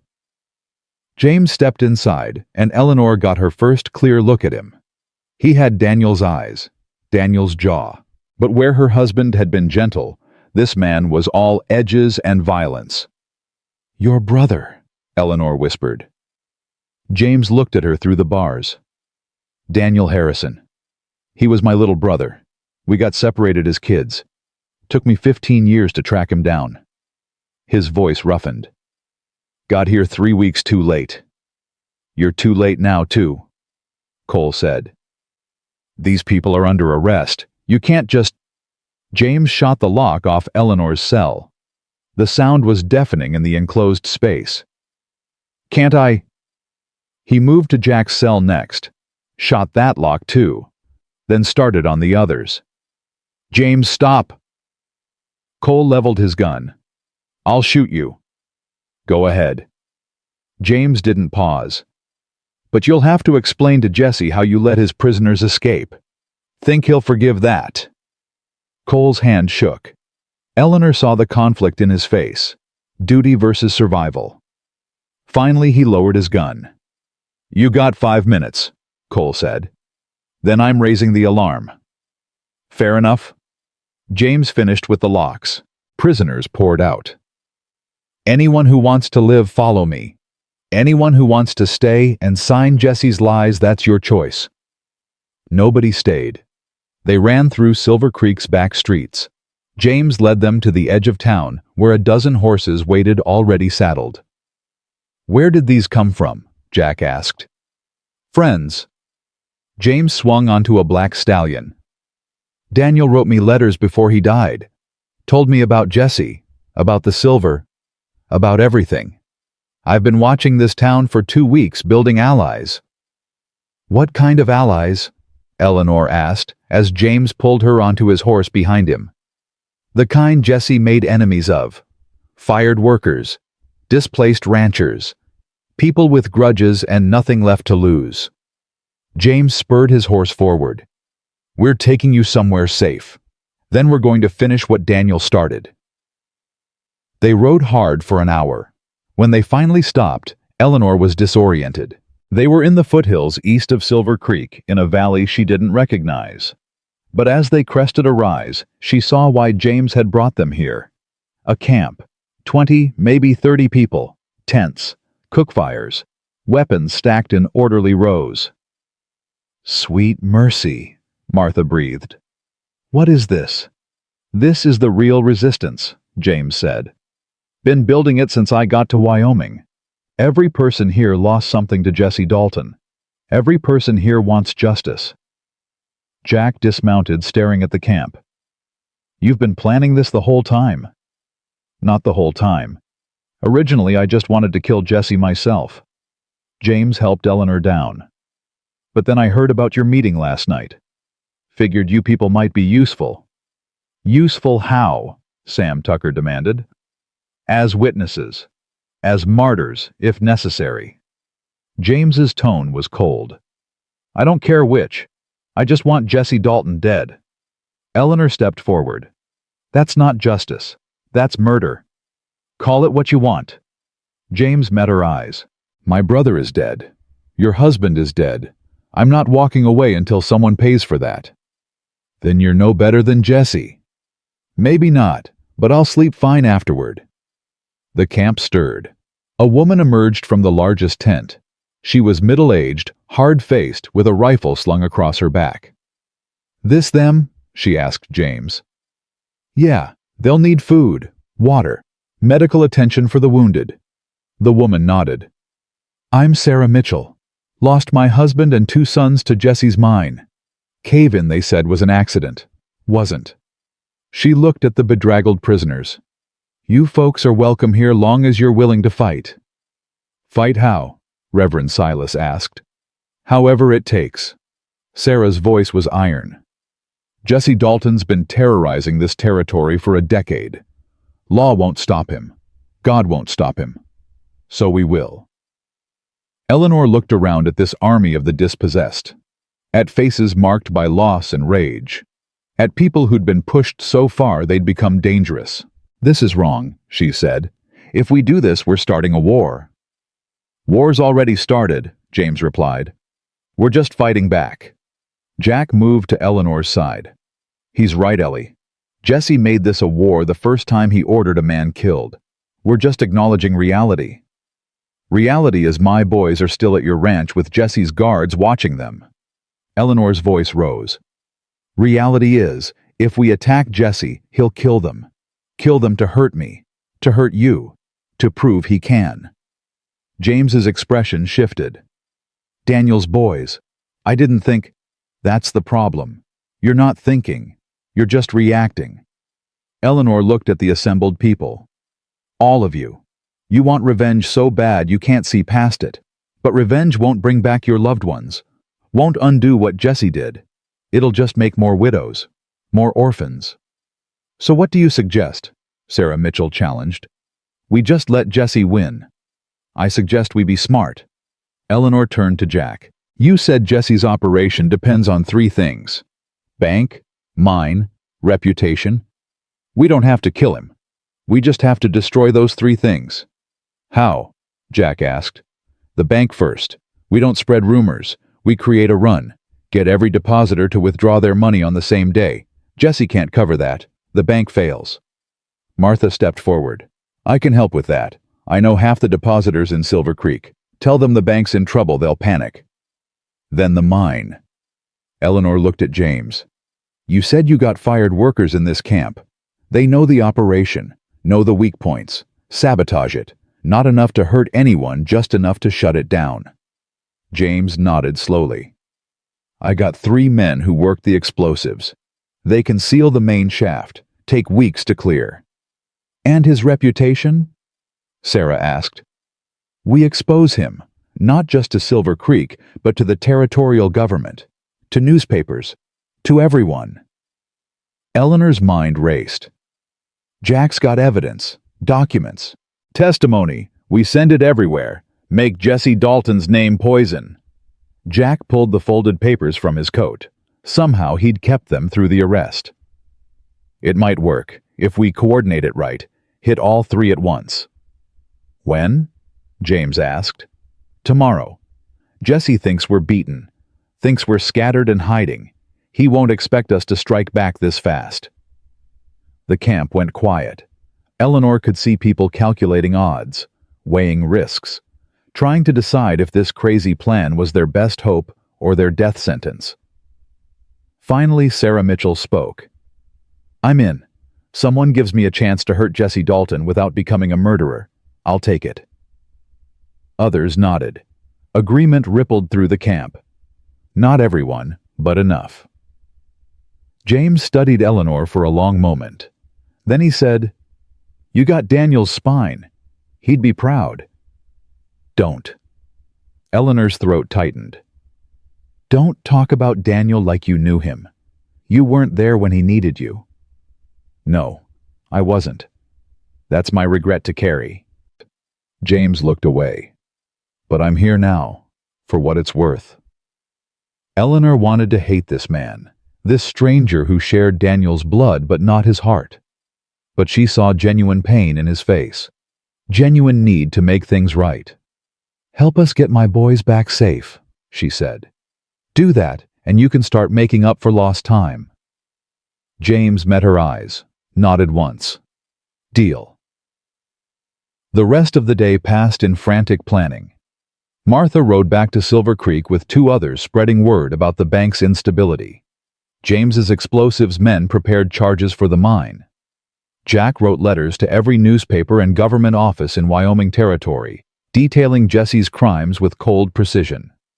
Eleanor tried not to think about her boys, tried not to imagine them scared and alone. But every time she closed her eyes, she saw Samuel's face. Heard Thomas asking questions she couldn't answer. Felt Ben's desperate need to be strong when he was still just a child. They'll be all right, Jack said, finding her as darkness fell. You can't promise that. No, but I can promise we'll get them back. Jack touched her arm gently. Tomorrow, when this is done, your boys will be home, safe. Or we'll all be dead. That's possible too. Jack's honesty was brutal, but appreciated. But Ellie, I meant what I said in that jail cell. I'm sorry. For dragging you into this. For making you believe. Stop. Eleanor turned to face him. You didn't make me believe anything. I chose to fight. Chose to stand up instead of run. That was my decision. A decision that might get you killed. Maybe. But at least I'll die on my feet.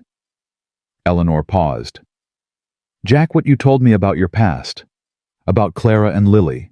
About the men you killed. You got questions. Just one.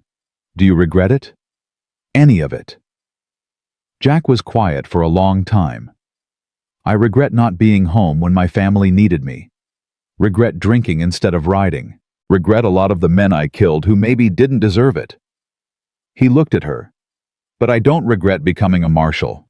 Don't regret trying to make the territory safer. I just wish I'd done it better. That's all any of us can do. Try to do better.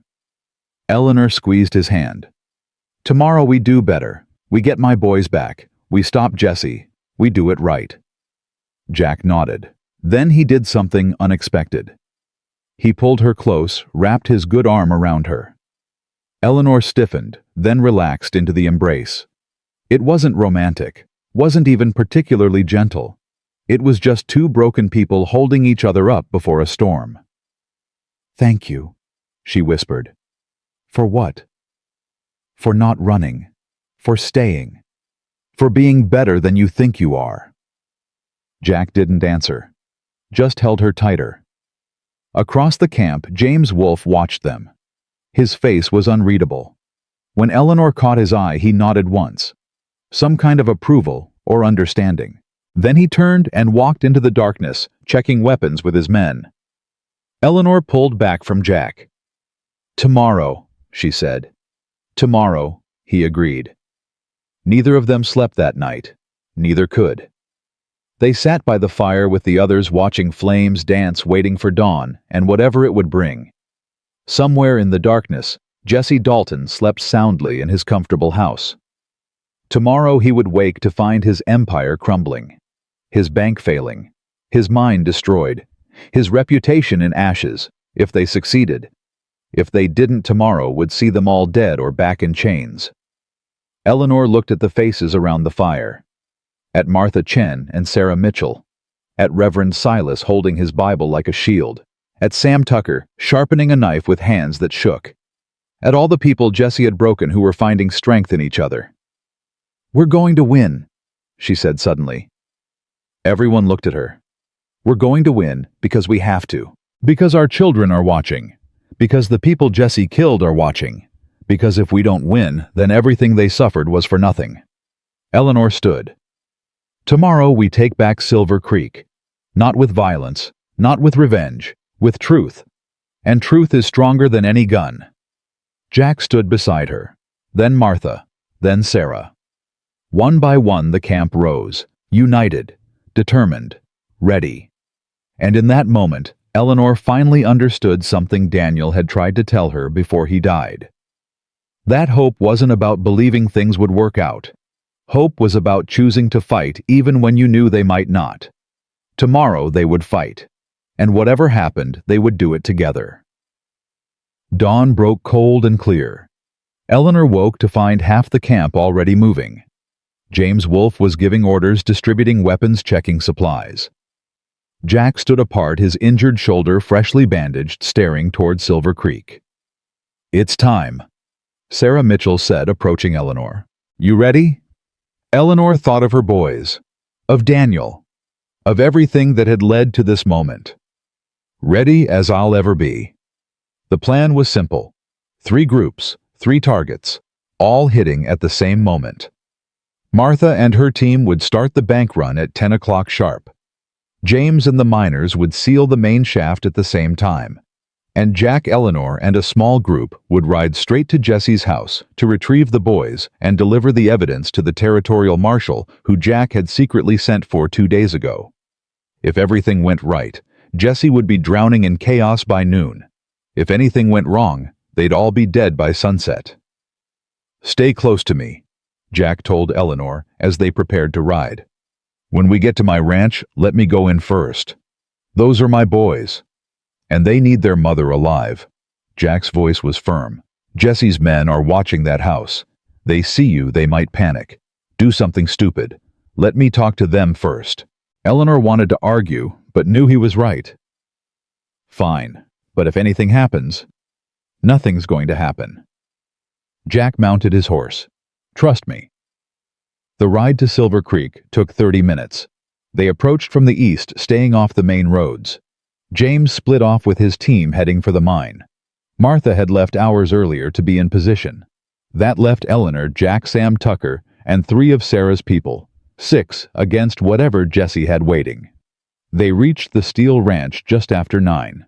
The house looked peaceful. Smoke rose from the chimney. Horses grazed in the corral.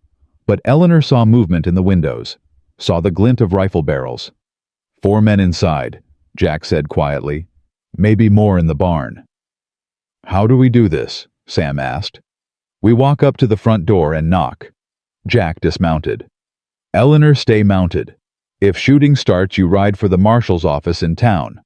Understand, Jack? Promise me. Eleanor looked at his face, saw the fear beneath his determination. I promise. Jack walked toward the house. Sam and the others spread out, taking cover behind the corral fence and water trough. Eleanor's heart hammered so hard she could barely breathe. Jack reached the porch, knocked, waited. The door opened. One of Jesse's men stood there, rifle pointed at Jack's chest. Steele, you got a death wish coming here. I got business with the boys inside. Their mother wants them back. Yeah. Well, Mr. Dalton says they stay put until you people stop causing trouble. Trouble's about to get a lot worse. Jack's voice was conversational. Easy. In about 15 minutes, Jesse's bank is going to have a run. Every depositor in Silver Creek pulling their money at once. Bank can't cover that. It'll collapse. The guard's eyes flickered. Uncertainty crossed his face. Same time, Jack continued. The mine's main shaft is getting sealed. Won't reopen for months. That's Jesse's income gone. You're bluffing. Am I? Jack gestured toward town. Look at the street. See all those people heading toward the bank. The guard looked. Eleanor looked too. Saw what Jack had arranged. A stream of people all walking purposefully toward the center of town. Martha's doing. What do you want? The guard asked. I want those boys. I want you and your men to walk away. And I want you to tell Jesse that if he ever comes near the Harrison family again, I'll make what's happening today look like mercy. The guard licked his lips, glanced back into the house. I can't just. You can and you will. Jack's hand moved to his gun, not threatening, just ready. Because if you don't, my people are going to start shooting, and you're the first one who'll die. Reese won't like this. Reese is in town guarding the bank. By now he knows what's happening. He's got bigger problems than 3 kids. The guard hesitated. Eleanor could see him calculating, weighing his loyalty to Jesse against his desire to live. Let me talk to the others, he said finally. You got 2 minutes. The door closed. Jack didn't move. Sam Tucker called softly from the corral. That was a hell of a gamble, Steele. It's all a gamble today. Eleanor watched the windows, saw shadows moving, heard voices arguing. Every second felt like an hour. The door opened again. This time, 3 more guards came out. All armed. All tense. We're taking the horses, the first guard said. We're leaving. But Steele, you tell Jesse this wasn't our idea. Tell him we didn't have a choice. I'll tell him. The guards moved quickly, gathering horses from the barn. Within minutes, they were riding toward town, kicking up dust. Jack turned to Eleanor. They're all yours. She was off her horse before he finished speaking. Ran to the house, burst through the door. Boys! Ma! Samuel's voice came from upstairs. Eleanor took the steps 3 at a time, found all 3 of them in the master bedroom unharmed but scared. Samuel crashed into her arms. Thomas and Ben followed, all of them talking at once. We thought you were dead, Thomas said. They said Jesse was going to hang you. Ben added, his voice shaking. I'm fine. We're all fine. Eleanor held them tight. But we need to go. Right now. Where? Somewhere safe. Eleanor ushered them downstairs. Jack was waiting, his face softening when he saw the boys. Everyone all right? He asked. We're good. Ben straightened his shoulders. What happened? Where's Jesse? About to have a very bad day. Jack helped Samuel onto a horse. Come on, we got one more stop. They rode hard for Silver Creek. As they approached, Eleanor could hear the commotion. Shouting, chaos. The bank was surrounded by people demanding their money. Inside, she could see clerks frantically counting bills, but there wasn't enough. Not nearly enough to satisfy the crowd. "It's working," Sam breathed. "First part anyway." Jack led them past the bank toward the marshal's office. "Now comes the hard part." The office door stood open. Inside, a man Eleanor didn't recognize sat behind the desk. He was maybe 50, with gray hair and a face that had seen hard years. A territorial marshal's badge gleamed on his chest. "Marshal Hendricks," Jack said. "Thank you for coming." "Steele." Hendricks stood, shook Jack's hand. "Got your message. Interesting timing with all this chaos." "Not coincidental." Jack pulled out the documents. "Everything you need is here. Bank fraud, murder, witness testimony. Jesse Dalton's been running Wyoming territory like his personal kingdom. Time someone stopped him." Hendricks took the papers, started reading. His face grew darker with each page. "This is damning," he said finally. "If it's all true." "It's true," Martha Chen said from the doorway. She'd been standing there listening. "Every word. I can get you 20 more witnesses who'll say the same." "Jesse Dalton's a powerful man," Hendricks said carefully. "He's got friends in the territorial government. This won't be easy." "Nothing about this has been easy." Jack's voice was hard. "But it's right. And unless I'm mistaken, you took an oath to uphold the law regardless of who it inconveniences." Hendricks smiled slightly. "I did at that." He folded the papers. "All right, I'll investigate, formally. But Steele, you need to know this could take months, years maybe. Jesse will fight this with every resource he has." "Let him fight." Eleanor stepped forward. "As long as he's fighting in court instead of killing people, that's progress." Hendricks looked at her. "You, the Harrison widow?" "I am." "Your husband's death is in these files. I'm sorry for your loss." "Don't be sorry. Get justice." "I'll do my best, ma'am." A tremendous boom shook the building. Everyone ran outside. Smoke rose from the direction of the mine. James and his team had done their part. "What the hell was that?" Hendricks demanded. "The mine," Jack said. "Main shaft's sealed now. Take 3 months minimum to clear." "That's destruction of property." That's revolution." Jack met the marshal's eyes. "Jesse Dalton's been destroying lives for a decade. Today we destroyed his empire. Call it even." Hendricks looked like he wanted to argue, but another sound cut him off. Gunfire. Coming from the bank. They ran. The crowd had turned into a mob. Reese and 3 of Jesse's men were trying to hold them back, but it wasn't working. Someone threw a rock. Someone else fired a shot. Within seconds, it was chaos. "Get the boys inside," Jack told Eleanor. "Now." Eleanor pulled her sons into the marshal's office. Sam Tucker joined them, rifle ready. Through the window, Eleanor watched Jack and Hendricks wade into the mob trying to restore order. "This is bad," Sam said. "This is real bad." He was right. What had started as a bank run was becoming a riot. Years of anger and fear were boiling over. People who'd lost everything to Jesse were taking it out on his property, his men, his town. "Someone's going to get killed," Eleanor whispered. Then she saw him, Jesse Dalton, striding down the main street with Cole Mason at his side. Jesse's face was cold fury. Cole looked sick. "Everyone stop!" Jesse's voice carried over the chaos. "Stop this right now." The mob hesitated. Old habits died hard. Jesse had controlled them for so long that even in revolution they paused when he commanded. "You people have lost your minds," Jesse continued. "Destroyed my mine. Started a run on my bank. For what? Because some washed-up marshal and a crazy widow told you lies." "They ain't lies," someone shouted. "You killed Harold Patterson. You killed my brother Thomas." Sam Tucker yelled from the office doorway. "You killed Daniel Harrison."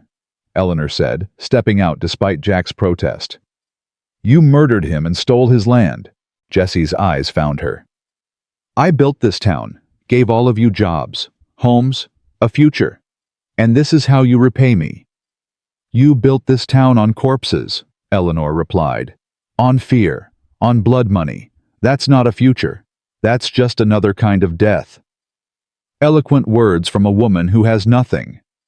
Jesse gestured to the smoking mine, the panicked bank. Look what you've done. You've destroyed Silver Creek, destroyed the only thing keeping this territory civilized. No, Jack said, moving to stand beside Eleanor. We've freed it. From you. Jesse laughed. It was an ugly sound.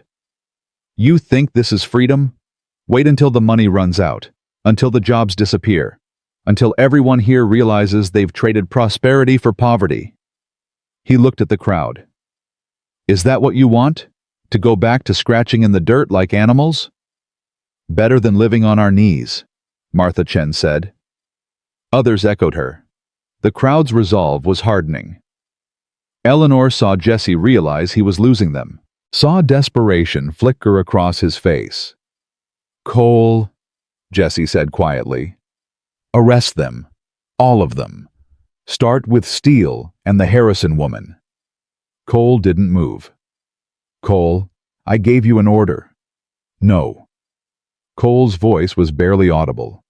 What? I said no. Cole turned to face Jesse. I'm done. Done killing for you. Done lying for you. Done pretending any of this is lawful. Jesse's face went purple. You ungrateful. I'm grateful for the money that saved my son. Cole interrupted. But not grateful enough to keep being your executioner. He removed his badge, dropped it in the dirt. Find someone else to do your dirty work. Jesse stared at the badge, at Cole, at the crowd watching this betrayal. Then his hand moved to his gun. Don't, Marshal Hendricks warned. I'm standing right here. You draw that weapon, I'll shoot you myself. Jesse's hand froze. His eyes darted around looking for support. Finding none. His men had scattered or fled. His power was evaporating like morning dew. This isn't over, Jesse said. I'll fight this in court. I'll appeal. You'll lose. Hendricks pulled out handcuffs. Jesse Dalton, you're under arrest for fraud, conspiracy, and suspicion of murder. You have the right to... Jesse ran, turned, and sprinted toward his horse tied near the bank. Jack started after him, but Hendricks was faster. The old marshal moved like a man half his age, tackling Jesse before he reached the animal. They went down hard. Jesse fought viciously, landing punches that split Hendricks's lip, but the marshal was tough. He got Jesse's arms behind his back, snapped the cuffs on. It's over, Dalton, Hendricks said, hauling Jesse to his feet. Finally over. Jesse looked at Eleanor. Pure hatred burned in his eyes. Your husband died screaming. Did Cole tell you that he begged for his life, cried for you and those brats? And I laughed. I laughed while he bled. Eleanor walked forward. She didn't know she was going to do it until her hand cracked across Jesse's face. The slap echoed in the sudden silence. Daniel died fighting for what was right, she said quietly. You'll die in prison for what was wrong. I know which one I'd choose. Jesse spat blood. You've won nothing. Without the mine, without the bank, Silver Creek dies. Everyone here will suffer. Then we'll build something new, Eleanor replied. Something clean. Something that doesn't require murder to sustain it. You're naive. Maybe. But I'm free. Eleanor looked at her boys standing in the doorway. At Jack beside her. At all the people who'd found courage to stand up. We're all free. Finally. Hendricks dragged Jesse toward the jail. Cole followed, his shoulders slumped, but his face showing relief for the first time in years. The crowd parted to let them through. Then slowly people began to cheer. It started as a whisper and built to a roar. Not celebration exactly, more like release. years of fear and anger pouring out in sound. Jack touched Eleanor's arm. "You all right?" "Ask me in a year." Eleanor smiled despite exhaustion. "Right now, I'm just trying not to fall over." "Ma." Ben ran to her, his brothers following. "Is it really over?" "The fighting part is." Eleanor knelt to their level. "But rebuilding is going to be harder. Are you ready for that?" "Can we stay here?" Thomas asked. "In Silver Creek." Eleanor looked at Jack. He nodded slowly. "Yeah," Eleanor said. "We can stay." "At Mr. Jack's ranch?" Samuel's eyes were hopeful. "If he'll have us," Eleanor replied. Jack crouched beside them. "How about we make it official? Not the Steele Ranch anymore. The Steele and Harrison Ranch. Partners." "Partners," Ben repeated, trying the word out. Then he extended his hand. "Deal." Jack shook it solemnly, then Thomas's hand, then Samuel's.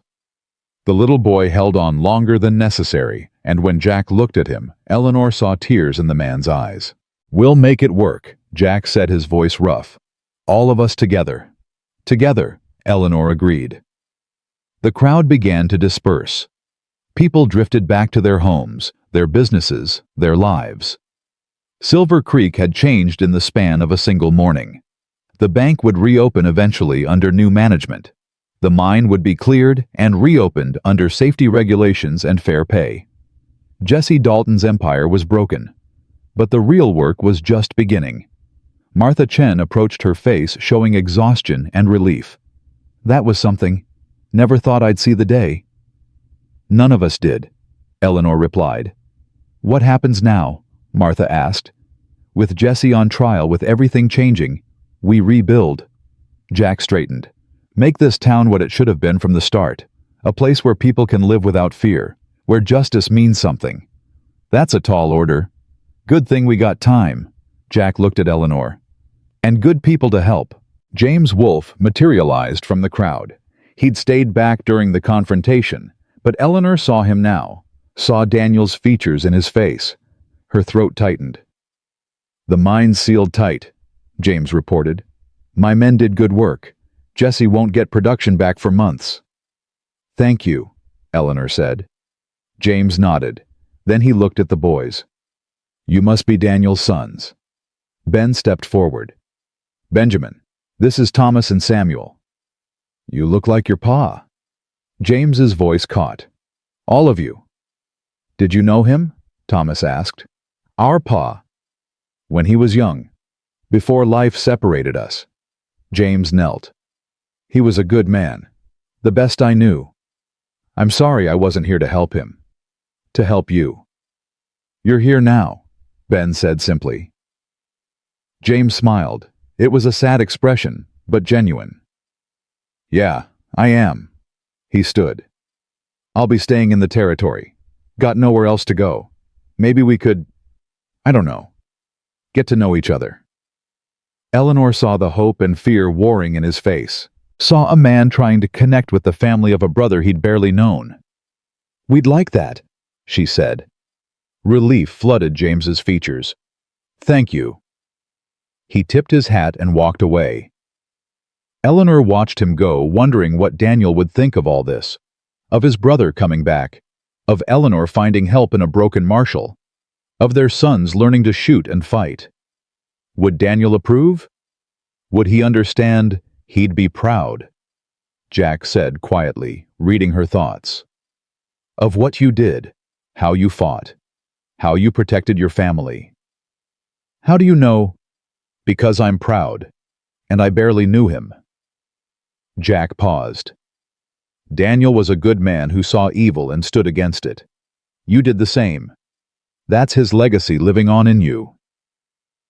Eleanor felt tears sting her eyes. The first real tears since Daniel died. Not tears of grief or fear, but of release. Of finally being able to breathe without the weight of Jesse Dalton crushing down on her. "Thank you," she whispered, "for everything." "Don't thank me yet. We got a ranch to rebuild, a town to help, 3 boys to raise." Jack smiled. That's going to take years of work. Good thing I'm not afraid of hard work. Neither am I. They stood there in the dusty street surrounded by the ruins of Jesse's empire and the beginnings of something new. The sun climbed higher. Life continued. Silver Creek breathed easier. 6 months later, Eleanor stood on the porch of the Steele and Harrison ranch, watching autumn colors paint the valley in gold and red. The house gleamed with fresh paint. The barn was full of horses. The fields promised good harvest. Ben worked in the corral, breaking a young mare with patience Daniel would have approved of. Thomas was in the barn tending to a pregnant mare about to foal. Samuel played near the creek with a wooden horse Jack had carved for him. Inside, Eleanor knew Clara Steele's pictures finally faced outward again. Jack had turned them around one day without comment. Moving forward didn't mean forgetting. It just meant making room for what came next. In town, Silver Creek was changing. The bank had reopened under Martha Chen's management. The mine operated with safety regulations and fair wages. Jesse Dalton sat in territorial prison awaiting trial. Cole Mason had left Wyoming entirely, taking his son somewhere fresh to start over. And Eleanor had a garden. Real flowers like Clara had grown. Like she'd always wanted, but never had time for. Red roses and yellow sunflowers and purple lavender that smelled like hope. Jack emerged from the barn, saw her on the porch, and walked over. Dinner soon. Half an hour. Boys washed up. As much as they ever do. Jack smiled, leaned against the porch rail beside her. Got a letter from Hendricks today. Jesse's trial is set for next month. He wants us to testify. We'll be there. It'll be hard, dredging it all up again. I know. Eleanor looked at the valley, at the life they'd built from ashes. But it's important. For Daniel. For everyone Jesse hurt. Yeah. They stood in companionable silence. Not lovers, not yet. Maybe not ever. But family. Partners. Two broken people who'd found a way to be whole together. Ma, Samuel called. Come see the fish I caught. Eleanor laughed. Be right there. She looked at Jack. You coming? Wouldn't miss it. They walked toward the creek together, toward their boys, toward the future that Daniel had died trying to secure, and Eleanor had fought to claim.